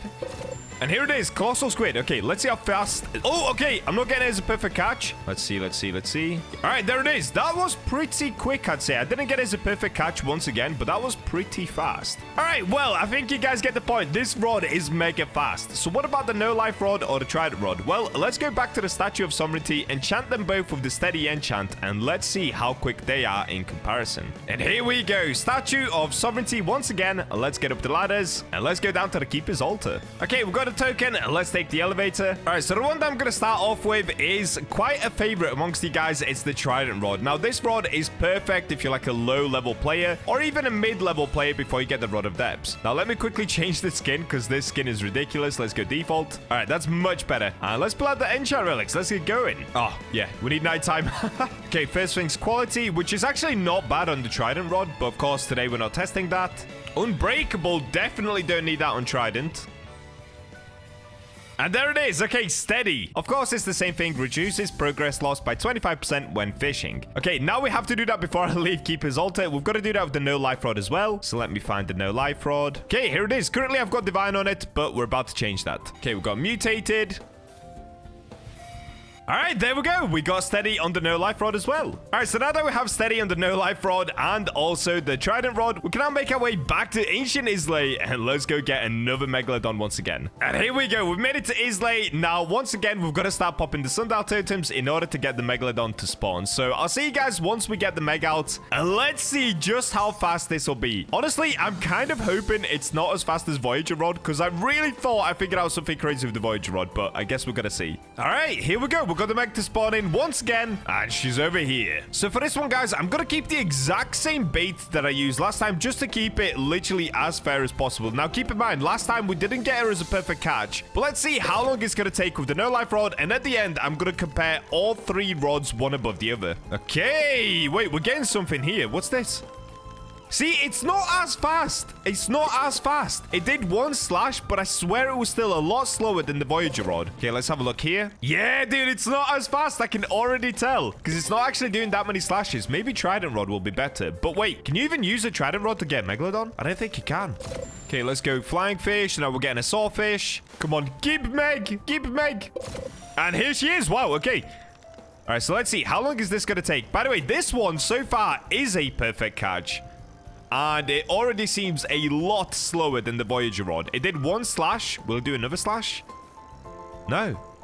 That's it. Just one slash. That was slow, dude. Well, let's see what we're going to get. Another Ancient, though. Wow. Is it going to be bigger than the last one? Probably not. Here she is. All right, let's have a look. If we go to the backpack. Oh, wait. We got it as a Hexed, though. Hexed Ancient Megalodon. Okay. So it's not as big, but it looks really cool. Whoa, I'll take that, dude. All right, well, there you go. Instantly, before I even compared them, I can already tell that the Voyager Rod was way quicker. So now let me have a look at the Trident Rod. I actually don't think you can use it to catch the Megalodon. Okay, here it is. Trident Rod, and the max kilogram weight is only 6,000 kilograms. Okay, so at the top, we can see the Voyager Rod, and here's the laser. Now, as soon as the laser comes in, I missed the perfect catch. You saw that? Whereas the no-life rod, I am getting a perfect catch. But no matter, I'm still able to catch the Megalodon a lot quicker with Voyager. So for the Trident Rod, we're not going to be able to test it on the Megalodon, but let's go ahead and catch a Colossal Squid with Trident Rod and with No Life Rod. And then we can compare all three at the end of the video, and let's see which one is the fastest. I do have a feeling the Voyager Rod will be the best. All right, so let's go to the exact same spot we were just here by the waterfall. And I guess instead of the Trident Rod, let's start with the No Life Rod once again. So let's go No Life Rod. Let's get fishing. Okay, straight away, I think we're getting a Meg Spine. Yes, we are. And it's definitely slower, guys. The No Life Rod is not actually that quick. Yes, it does the slashes, but they're quite rare. Okay, what are we getting here? See, it did one slash, but that's it. It only does one slash. At least the benefit is you get hexed stuff, so that's kind of cool. Okay, there we go. Big Helicoprion. Wow, they're actually sick. We got ourselves a Ginsu Shark. We've got negative Ginsu Shark. Wow, that's cool. Okay, Ancient Fragment. Dude, just give me the Colossal Squid. What's going on here? Okay, let me swap to this side of the jet ski. Let's see if this works. We're on the little fin of it now. Okay, I don't know why, but I'm only getting the Ancient Isles fish here right now. What is going on? Okay, let me drive a little further away just so that we can get the Colossal Squid. I swear you could only get those over at the waterfall. All right, let's go here. Colossal Squid, keep... All right, here it is. Colossal Squid. Minus 44% progress because we have the steady enchant. And yeah, this is way easier to get a perfect catch. But so far, we've only had one slash. Will we get a second one? No, we won't. Okay, we did actually. We got a second slash. So at the end, I'm going to compare all of the Colossal Squid catches and let's see which is the quickest. So now, I guess, let's move on to the final rod, which will be the Trident Rod. Okay, here it is. Trident Rod and the exact same thing. We've got steady enchant on it. We're using deep coral. We haven't changed anything. Let's try to get a Colossal Squid now. Okay, so the lure time is pretty bad on the Trident Rod, just like the Voyager Rod. But it's not about the lure time. Let's see how fast it is to actually pull the fish in. And the control bar is also pretty bad on this rod. I haven't used it in so long, dude. I didn't realize control bar was this small. It has literally been about 60 days since I've used the Trident Rod. Okay, here we go. Colossal Squid. So we've got one slash. Okay, I kind of messed up there. But that's fine. I messed up on the Voyager Rod as well. Okay, let's see. And there it is. All right, just to make it a little more fair, let me try to get it as a perfect catch with this rod, and let's get it as a perfect catch with the Voyager Rod, and then we'll compare all three. Okay, here we go. Colossal Squid, and I think we're actually getting it as an Atlantean, so let's try to get it as a perfect catch. Okay, I messed up a little bit. That's fine. It's really close to a perfect catch right now. And there we go. Okay, that was near perfect. And we did catch it as an Atlantid, which is actually pretty cool. Now let's do the same thing with the Voyager Rods. Let's pull this out and let's get another Colossal Squid and we'll compare all three. Okay, here we go. Colossal Squid. Okay, focus up, Bacha. Focus up. No! I messed up on the perfect catch once again. I'm going to have to go for another here, guys. That was nowhere near a perfect catch. All right, let's go again. Okay, here we go. Colossal Squid. Okay, not quite a perfect catch, but it's not bad so far. Okay, it's looking good.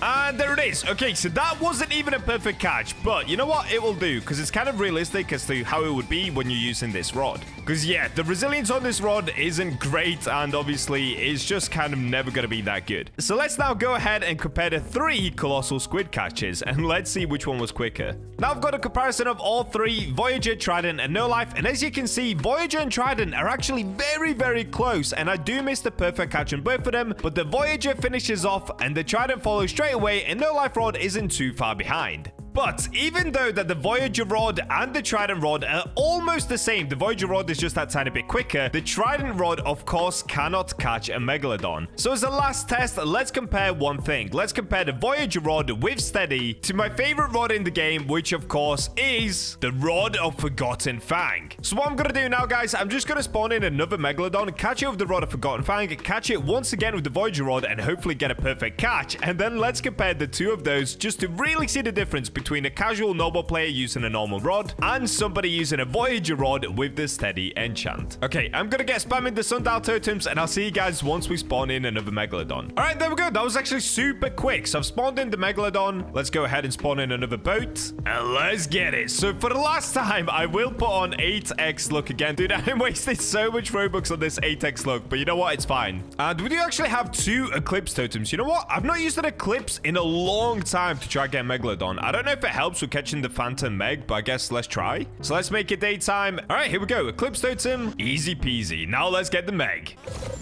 Okay, straight away we're getting a dolphin. Let's ignore all of these and I'll just skip to when I actually catch the Megalodon. Oh, wait, we're getting some sort of weird colossal squid. What is this? Is that a darkened? Wait, what is that? Oh, it's a silver colossal squid. That's kind of cool. And here we go, Megalodon time. Okay, let's get it as a perfect catch. Okay, there we go. All right, so I'm not gonna lie, that one fell. Oh, wait, my meg caught a meg in the background. What? Okay, even if this rod is slower, it's still gonna be cooler. No way, we got the double meg. Let me see, one meg did I get? Okay, we just got two ancients. One is 63,000 kilograms, one is 54,000 kilograms. Let's go, dude, that is so sick. All right, so at the end, I'm gonna compare the two of them. Now let's spawn in another Megalodon and catch it with the Voyager rod. And then, like I said, I'm just gonna compare the two and let's see just how much faster the Voyager rod really is. All right, here we go. I've spawned in another Megalodon somewhere. Oh, right behind me. All right, so let's do the same thing that we did last time. Let's pull out an Eclipse totem. Okay, here we go. Turn it into Eclipse. And now we can finally test out the Voyager rod for the very last time up against just a normal rod like we did just then. All right, here we go. Voyager rod plus steady, dude. This should be absolutely insane. Oh, Meg on the first go. Okay, lock in, lock in, lock in. I think we're getting it fossilized. Wait, I think we're actually getting the Meg fossilized, dude. No way. No way. You see how it's like blinking all around me? I think we're getting a fossilized Meg. I've never had a fossilized Meg. Oh, it's an ancient as well. Let's go. And there it is. Ancient Meg. And I'm pretty sure it was fossilized. Hang on. Yep, there it is, dude. Fossilized ancient Megalodon. This is my first one ever that's fossilized. 56,000 kilograms. Oh, what? Bro, why has nobody ever posted about this Meg before? It looks insane. What? Dude, surely this isn't a world's first, but I have never seen a Megalodon that looks like this. That is so nuts. Fossilized looks crazy. All right, but that's not what we're here for. Let's now check out how long it took to catch the Meg with the Voyager rod and how long it took with the Rod of Forgotten Fang. On this very last one, this is the clear difference between using Voyager with steady compared to just a normal rod without the steady enchant. As you can see, the Voyager rod is just about done already, and if we take a look at a Forgotten Fang at the bottom, it's not even halfway yet. So I'm gonna let this play out for you guys and just wait and see how long it takes to catch.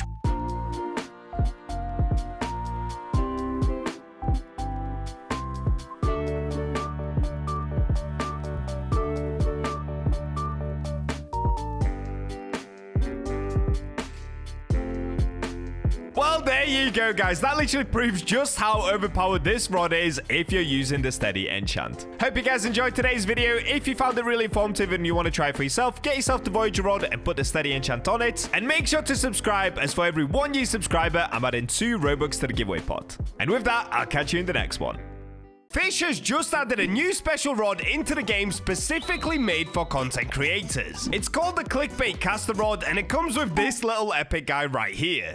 So we're going to put this rod to the test by catching all of my favorite fish and also getting a super cool enchant on it. But before we get to that, guys, the February Robux pot giveaway has just reached 74,000 Robux. If you want to increase the pot even more, for every 1 new subscriber, I'll add 1 Robux to the giveaway. So keep subscribing to make it go over 100,000 Robux. And we're in. And today, guys, I'm gonna get access to a brand new rod, a content creator rod. So I'm pretty sure you've probably seen other content creators cover this rod, but I really wanted to try it for myself because at this point, I basically have every rod in the game and I've tested every rod. So what's the rod that I'm talking about? Well, in order to show you, I first need to go ahead and meet up with Carbonmeister. Oh, I said where you are, and look at this man, he just appeared right in front of me.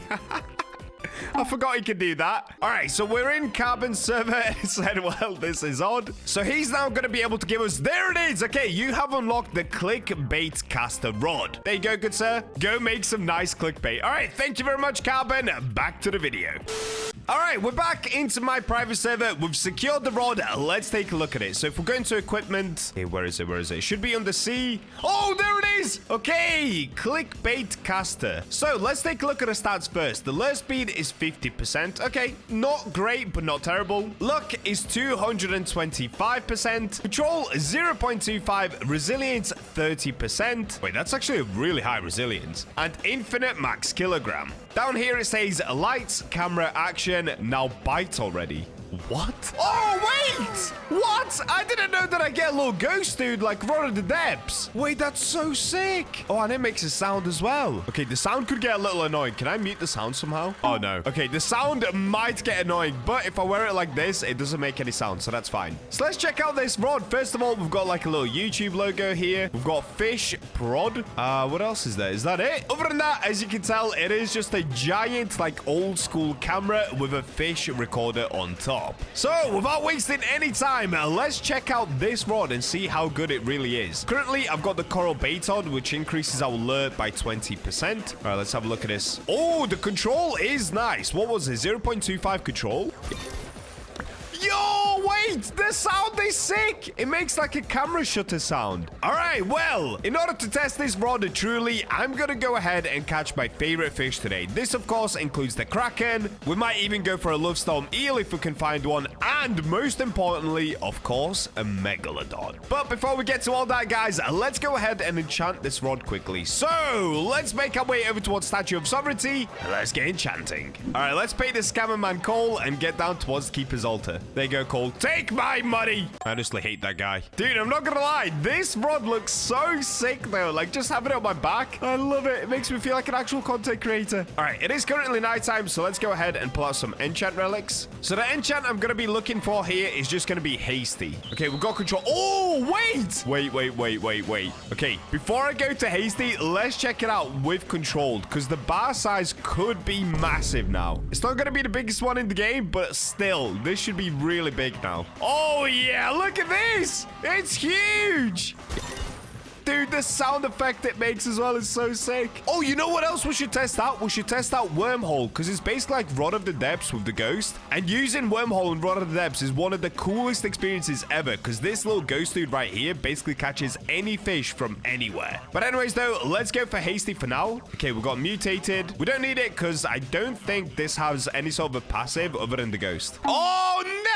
I got Wormhole. Okay, I'm gonna skip it for now, but I'm definitely gonna come back for Wormhole later in the video. Dude, no way do I get Wormhole again. What is going on? Oh, there it is. We finally got it. Hasty decreases lure time by 55%. So now, because we've got the lure speed of 50% on the rod already, plus 55, that means we should have instant lure. Now, the next question is, what fish do we go for first, bro? I think what I'm gonna do is pop sundial totems until I get either a Kraken or a Megalodon. So I'm gonna make my way back outside, and I'll see you guys once we manage to get one spawn in. All right, as I was popping the sundial totems, an orca migration actually did spawn in. So let me go ahead and follow it. It's over here. All right, what I'm gonna try to do is just basically test out this rod without using any Apex luck. So I'm pretty sure it said it had 225% luck. So let's have a look at just how good the rod is without using the Apex. I'm not gonna lie, the instant lure is helping. Also, the control bar is so big on this rod. Fish has gotten a little bit crazy with their control bars recently. Like, every single control bar is just massive. Look at this. It's basically impossible to lose fish now. Oh, look, he's dancing. Yeah, get a little ghost, dude. All right, so far, we're not really getting anything that good, though.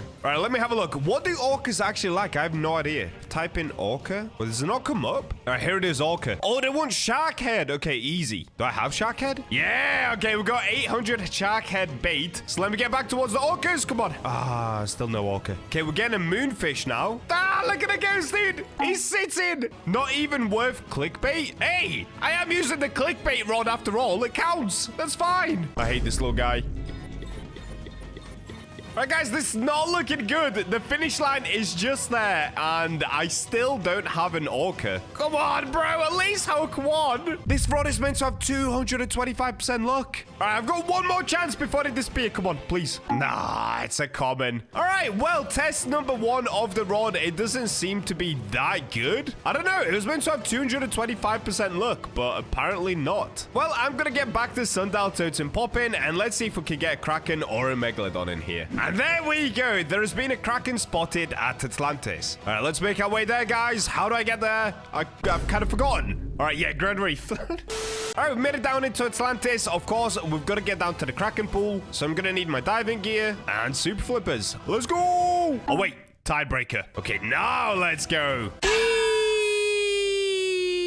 All right, there she is. She sat waiting for me nice and patiently. Lovely stuff. Dude, why is the water so dark? Wait a second. Let me pop a sundial totem because it is weirdly dark in here. Like, what? It looks like oil. Kind of gross. All right, there we go. There's Kraken. Oh, by the way, last time I stood here, a lot of you guys thought I was hacking because I'm stood on water. No, there's just a rock underneath me. That's why. Like, if you swim to this area, you can basically stand in the water and fish in the water. I'm not hacking. Don't worry. All right, anyway, without using 8x luck, let's get... Okay, I got it on the first go. I was going to say, let's see how long this takes to get the Kraken, and I got it on the first throw. How come I couldn't get a single orc and I get the Kraken straight away? That's kind of crazy. All right, here we go. We're getting the Kraken. Dude, the rod looks so sick for getting the Kraken. All right, there we go. That should be the Kraken officially done. Let's have a look. Did we get it? There it is. Okay, the Kraken. Oh, that's a small one, dude. 3,700 kilograms. Very small. All right, well, next up, back to the sundial totem popping. We've got to try to get a Megalodon. So let me go ahead and use a conception conch to get out of here. Let's go. All right, back outside. I'm going to keep popping the sundial totems until we get a Megalodon spawn in next. And there it is. Wow, that didn't take long at all. We got a Megalodon spawn in. Hello, Meggy. All right, this is the one I'm excited to get. You guys know me. I love the Megalodon hunt. Now, let's see. How good will it be with this camera? So we didn't get it on the first go, but that's fine. I actually wonder, is it possible to get it with the little ghost dude? I mean, he's just sitting right now chilling. He's not even fishing. But if we keep going for perfect catches, eventually he'll start catching fish as well. Could you imagine if he picked up a Megalodon? That'd be crazy. Oh, we've got a negative stingray. Oh, there we go. He got a mythic fish for me. And now I'm getting an enchant relic. Or is this an exalted relic? Wait, is that exalted? Oh, no, it's an enchant. Okay. Well, there we go. We've got an enchant relic.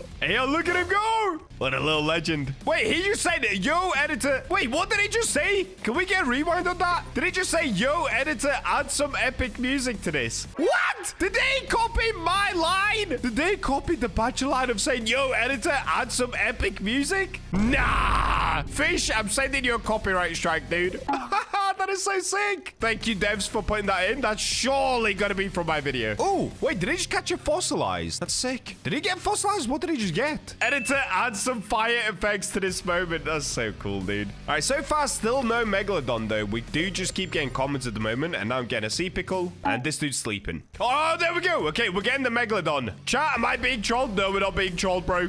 We've got this. Here we go. We're getting the Meggy. Oh, yeah. Look at him dance. My little dude's dancing. Okay. It looks like we just got a normal Megalodon. It's not an ancient. Let's have a look at this beast. Ah, it's only 64,000 kilograms. But you know what? I'll take it. Also, earlier, my ghost did catch a fossilized. He got a fossilized halibut. Wait, I actually didn't think that he could catch mutations. That's nuts. Wow. Okay. And look at this, guys. Look at how many Megalodons I have now. This is starting to become a ridiculous obsession. All right, so I pretty much caught all the fish that I want to catch with this rod. Now I want to test it with the wormhole enchant. So let's go back to the Statue of Sovereignty and see how it's going to perform with wormhole. All right, here we go. Let's pay this cameraman once again and get that to keep salter. Okay, let me pop a sundial totem to make it nighttime. And here we go. Let's try to get wormhole on the rod. And there it is. What? First go? It was meant to be. Okay, we made it back outside. Now, the beauty of the wormhole enchant is that you can basically fish anywhere with it. But just to make it more fun, I'm going to go to the new Roslet Bay area and we'll be fishing there because you can make a ton of money there as well. And we're here. We made it to Roslet Bay. All right, what I'm going to do, guys, I'm going to swap to the coral bait. Where is it? Here we go. Coral. And let's get fishing. Let's see what we can get. If we see wormhole activate, there should be a purple little thing coming up down here. Oh, it's like this. Okay, it's by my hand. So this is wormhole activated already. What are we gonna get? Stingray. All right, just for this one section, I actually will put 8x luck back on. And yes, guys, the February Robux giveaway is now over 70,000 Robux. So if you want to buy yourself luck like I do, just make sure you subscribe and comment your Roblox usernames down below. Okay, there we go. We've got 8x luck back on. Let's get fishing again. Ooh. Oh, no. Okay, that's actually from here. That's not even wormhole, dude. Yeah, we got manta ray. Wait, is that from here? Was that new? Why did I see wormhole pop up after I caught it? All right, weirdly enough, so far, I'm not catching any of the limited fish. Has this event ended? Okay, I'm getting wormhole now, though. What's this going to be? A scallop. Are you kidding me? A scallop? Okay. Wormhole again? Fish barrel. What? Okay, my ghost disappeared for a second, but he came back with a bull shark. I'm not gonna lie, I'm actually getting cooked in this spot, and I think the limited fish... Are they gone? Because I cannot seem to be able to hook one. This is really weird. All right, let's leave this area and go to Atlantean Storm instead, because I cannot seem to get anything good there. That's crazy. Maybe it's the rod, maybe it's me, but we've got to switch it up. All right, we've made it to Grand Reef, not Atlantean Storm, but let's get fishing here and see how good this will be now. Okay, we're getting wormhole. Is this a shark? Am I getting a shark? Oh, I am. I got no shark. Oh, and he got darkened Grand Reef Guardian. Hey, look at him go. What a legend. Okay, I got Cookie Cutter Shark next. Look at him doing his little jig. Oh, I got Meg Spine. And he got Frostjaw Cod? What? Frostjaw Cod? All right, if you guys don't know, the only place to get the Frostjaw Cod is over at Northern Expedition. What a crazy little dude. Look at him. He's so chill. All right, well, that basically sums up the clickbait caster rod. Let me know in the comments if you'd like me to do any challenges with this rod. And also let me know, what do you guys think of it? Honestly, I think the devs did a really cool job. It looks epic, and it goes along with one of the best rods in the game, the Rod of the Depths, because we've got this funky little dude next to us. Hope you guys enjoyed today's video. Make sure you subscribe to be entered into the Roblox Pot giveaway, and with that, I'll catch you in the next one. The Great Dreamer Rod just got a massive buff in fish, where Cthulhu actually comes out of the water to help you catch more fish. So we're going to be using this to try and catch a sea leviathan and go back to the first sea to catch ourselves an actual kraken with Cthulhu. And guys, we've now started the April giveaway. For every 1 new subscriber, I'll add an extra 1 Robux to the pot. Currently, we're already up to 5,000 Robux for the April giveaway. Make sure to stick around till the end of the video to find out who won the March Robux giveaway. And we're in! And today, guys, we're going to be putting the epic Great Dreamer Rod to the test. So if you guys didn't know, the Great Dreamer Rod is currently the most expensive rod at Second Sea. If I just quickly show you Great Dreamer. All right, here it is. So the stats on it are pretty good. They're not like insane, but they're pretty good. Low speed is 65%, luck 80%, control 0.12, resilience 12%, max kg is the biggest one in Second Sea, which is 8,000 kilograms. Now, I've already caught a bunch of fish with this rod. As you can see, I'm on 58 catches, and the reason I've got so many is because I was actually testing out the rod to see whether the passive will work. And up until today, it was broken, but I just got word that the devs did fix it today, so let's see if this is true. Now, what's supposed to happen is every like 2, maybe 3 catches, you're supposed to get Cthulhu that comes out of the water and helps you catch a fish. So it's kind of like the Megalodon from the Rod of Forgotten Fang Rod. And what am I catching here? Why is it pink? Hello? It's just a drift claw. Okay, my bad, my bad. I thought I was getting some sort of epic new mutation. Like, look, why is this one purple? But, of course, it's just a fish here. All right, so that's 2 catches. In fact, we did 2 perfect catches. So now, on the 3rd catch is when we're supposed to get Cthulhu, because I'm pretty sure you only have to do 2 catches, and then the 3rd one is Cthulhu. Let's see. Yes! Yo, it actually works. Did you guys see that? Look, it duplicated my fish. Oh, wait, no, it didn't. Oh, I got a higher rarity fish.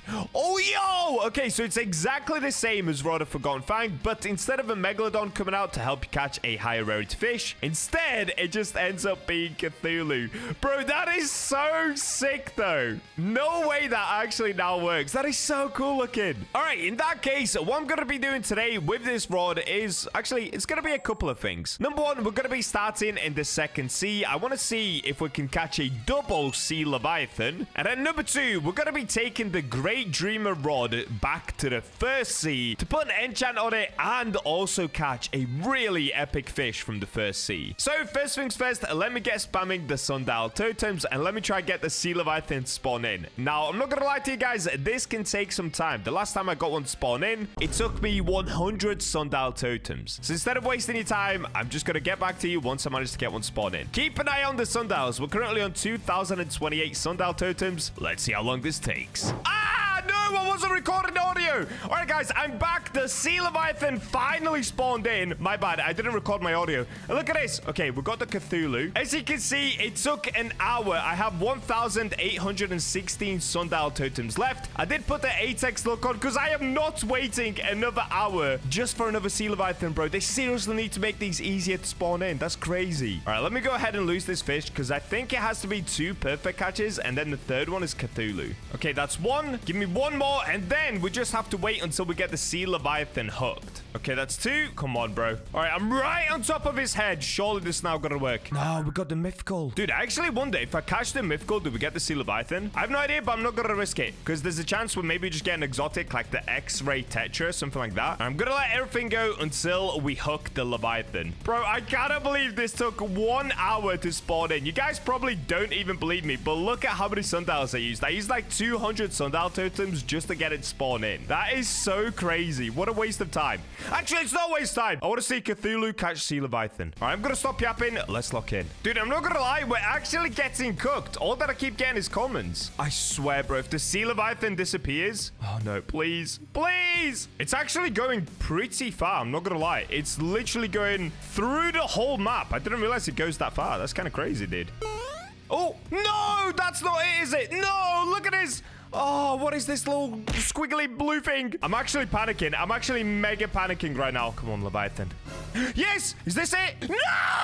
It's the X-ray Tetra! No, bro, are you kidding me? I kind of wonder what would happen if I caught the X-ray Tetra, though. Would it give me Leviathan or would it give me a secret? Because it's supposed to give you the next rarity up. Or would it just double the X-ray Tetra? So many possibilities, so many answers, but I just need this Leviathan, bro. Guys, it's actually not happening. I'm actually not able to catch it right now. There's no way. There's no way. It's about to swim out into the open ocean. Like, fully open ocean. It's about to leave us. Come on.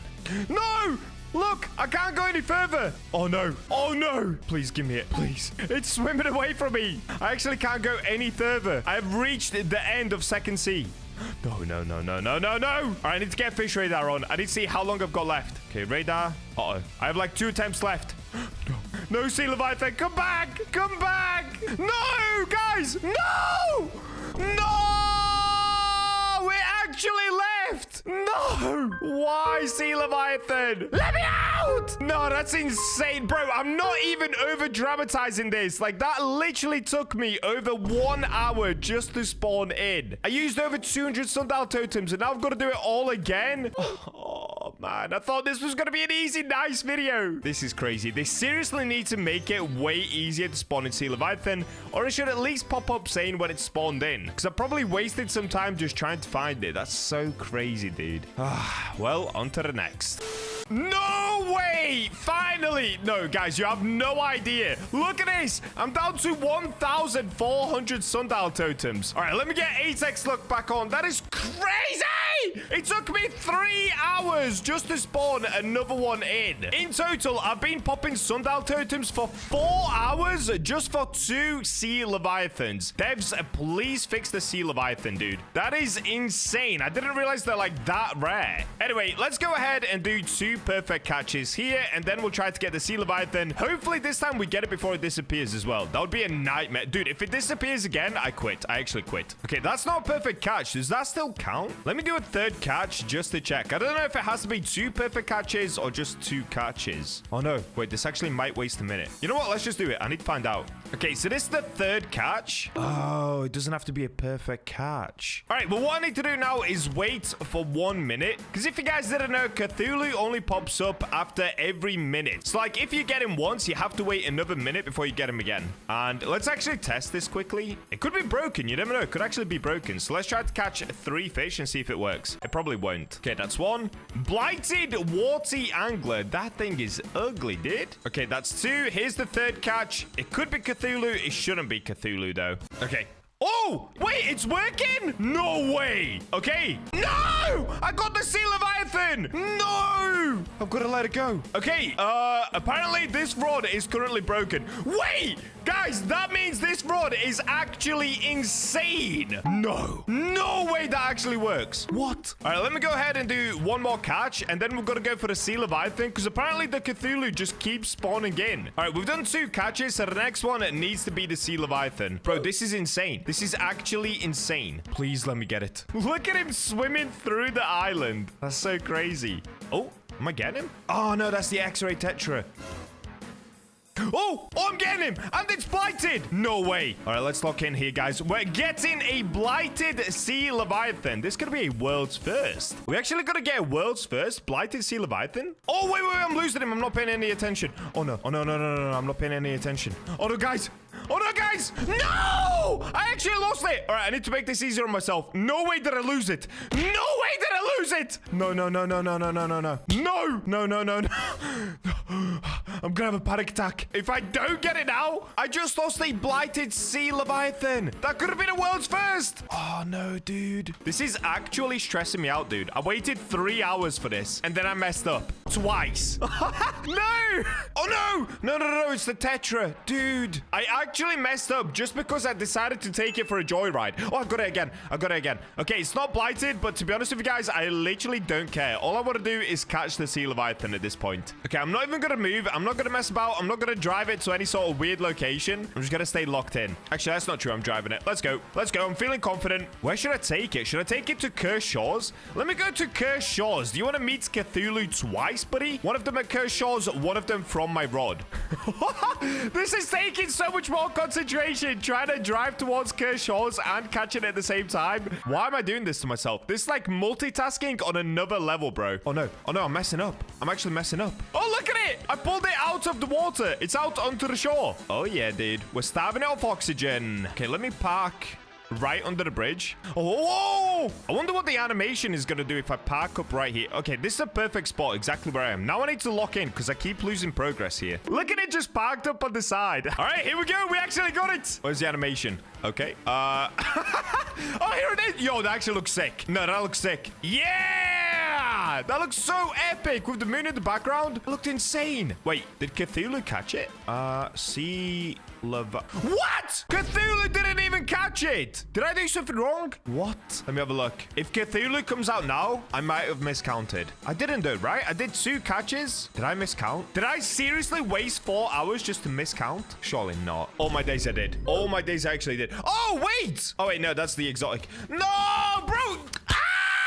I wasted 4 hours trying to spawn the sea Leviathan in, and I miscounted and didn't even spawn Cthulhu. Guys, I'm an actual idiot. What? All right, you know what? I give up on this. It doesn't matter. Let's move on to the next part of the challenge. I am not wasting another 4 hours just trying to spawn in another sea Leviathan. So what I'm going to do now, let's go back to the first sea and enchant this rod.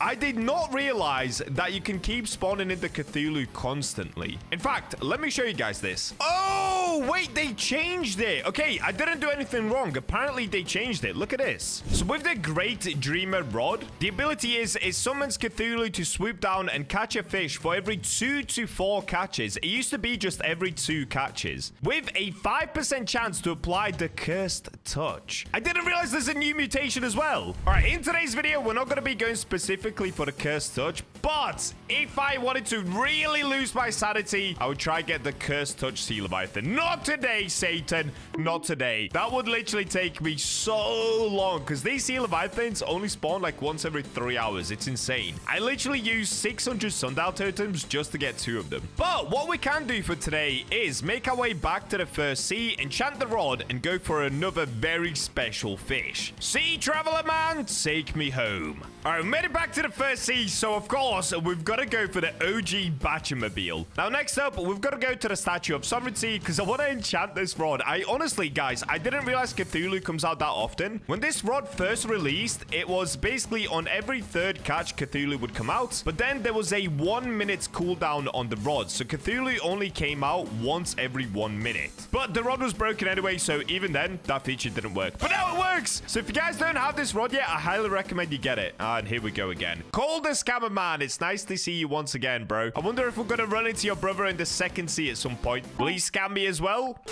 Wait, what? Why is there a floating skeleton here now? I swear that was never there. Anyway, sundial totem pop, and then we've got to, of course, enchant this rod. So I do have 62 heavenly enchant relics. Wait, what enchant do we actually want on this rod? Let's have a look at the stats quickly. Now, we could put hasty on it. That would make it an instant lure. Or what could be epic, actually, is maybe putting some resilience on it, because it does only have 12% resilience. You know what? Let's just use a exalted relic and see what we get. No point overthinking it. It's go time. All right, let's see what happens. Ooh, quantum. Core fish have a 25% chance to be subspace. Oh, is that a good one? Okay, I'm gonna skip it for now. I'm gonna skip it for now. Ooh! Ooh, piercing. That's kind of epic, no? All right, you know what? I'm gonna stick with piercing. Why not? So now the rod not only spawns in Cthulhu, but it also does slashes. Wait, that's kind of OP, actually. That is kind of OP. So let's make our way back outside, and let me show you guys what I want to catch next. All right, here it is. Time to put the Great Dreamer Rod to the real test. Now, yes, I would love to catch a Kraken with it, but because it only has a max kilogram of 8,000 on the rod, it's actually not even possible to catch a Megalodon. Even if I put Unbreakable or Herculean on the rod, it's just not gonna work. So you guys know exactly where I'm off, to one epic fish that does work. Oh yeah, dude, it's Kraken time. All right, let's pull out the water bubble. Let's pull out the tide breaker, put that down here. Ah, the Kraken pool. I feel like it's been ages since we've been here. It's probably been like a week. The second sea has consumed me. Now comes the sad part. We've got to start the sundial totem popping again. Now, luckily for us, the Kraken shouldn't take anywhere near as long as the Sea Leviathan spawn in. The Sea Leviathan is honestly crazy hard spawning. Devs, please fix that, dude. It should not be that difficult. Also, when it spawns in, it doesn't even tell you. So there's a chance that you just completely miss it. However, with the Kraken and everything else, it, of course, comes up over here. And it does like the... So we're definitely not going to miss this. All right, I'm going to get to pop in, and I'll see you guys once it spawns in. All right, we got the Kraken to spawn in. Now, one thing. I don't have any luck in the first sea, and I'm not going to be catching any old Kraken. I want that ancient Kraken. That's right. Before we go for the normal Kraken, I want to see if I can catch an ancient Kraken with Cthulhu. This is going to be insane, but I want to do it. So, first things first, I put the link into my Discord server. By the way, the link to my Discord, if you want to join, it's at the top of the description and top of the comments. I'm in there all the time, and I do these bundle giveaways in there all the time too. Anyways, the link is in. Let's have a look. Is everybody gonna join? There we go. We got eggplant. Can we get a couple more? Oh, okay. People are starting to join. All right, I'm gonna regenerate the link. 3 should do. 3 should do. So if I go ahead and gift them all this, congratulations, guys. Enjoy your bundles. Oh, one person left, and another person already had a bundle. Okay, there we go. We've got some extra luck on the server, and now the moment of truth. If we use a Poseidon Raft Totem, are we gonna be able to get the ancient Kraken? As you can see, the luck on this rod is only 80%. So our chances could actually be fairly slim, even with this amount of luck. Oh, what am I getting here? Ooh. Oh, wait, I forgot. I need to do 2 catches first. Okay, let's do 2 catches first. Okay, perfect. We've got bait crate, easy catch. Oh, I forgot we put piercing on the rod. Dude, that is so sick. This is going to be easy. Look at it.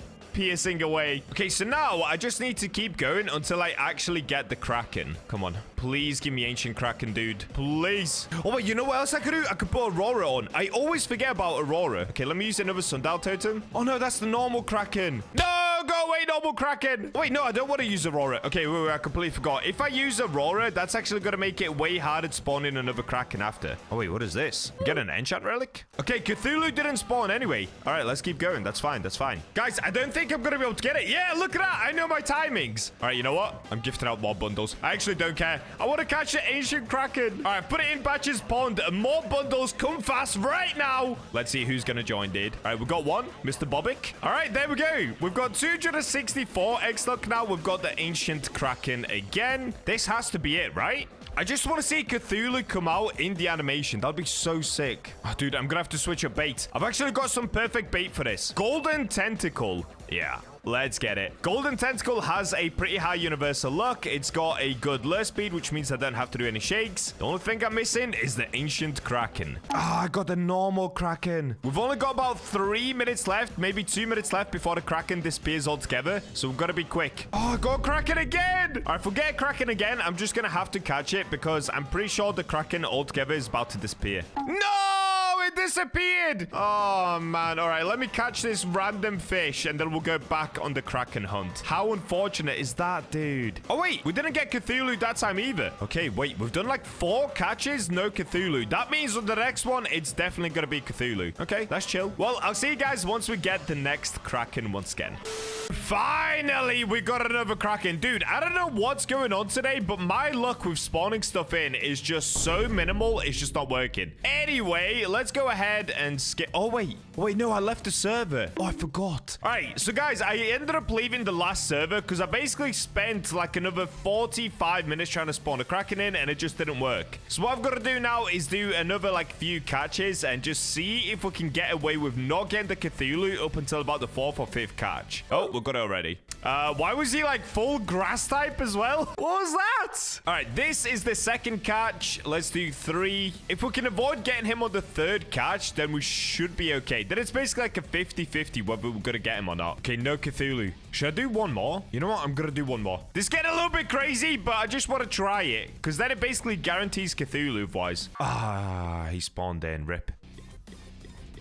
All right, got the normal Kraken again. Of course, I don't want the normal Kraken. In fact, let me get Atex back on. Come on, dude. I'm spending so much Robux just to try and get this ancient Kraken right now. It's worth it. I promise. No, we lost the ancient again. Dude, what is going on with me today? The luck is just not on my side. Guys, subscribe right now to bring me luck back. This is insane. I need everyone to channel their subscription into me. I can feel the power surging now. Here we go. This is crazy, dude. I literally cannot get it. I might lose another ancient Kraken. Nah, this is insane. Do I need even more server luck? Oh my days. Another Kraken. Just give me the ancient, please. Please, fish. Today's just been a lot of failures. I need one win right now. All right, man, this is not working. I'm bringing in more Discord members. We need more luck. I don't care. I'm doing it again. All right, there we go. 300 server luck. Last try at getting the ancient Kraken. Nope. Still got a carbon crate. That's crazy, dude. Have I got enough weight on this rod? I swear you can catch like a 4,000 kilogram ancient Kraken, right? Like this can be done. It can. It definitely can. It definitely can. I know it can. Yeah, see, I'm getting the normal Kraken, and the normal Kraken is actually weirdly heavier than the ancient Kraken. So it can be done. I'm just getting mega unlucky.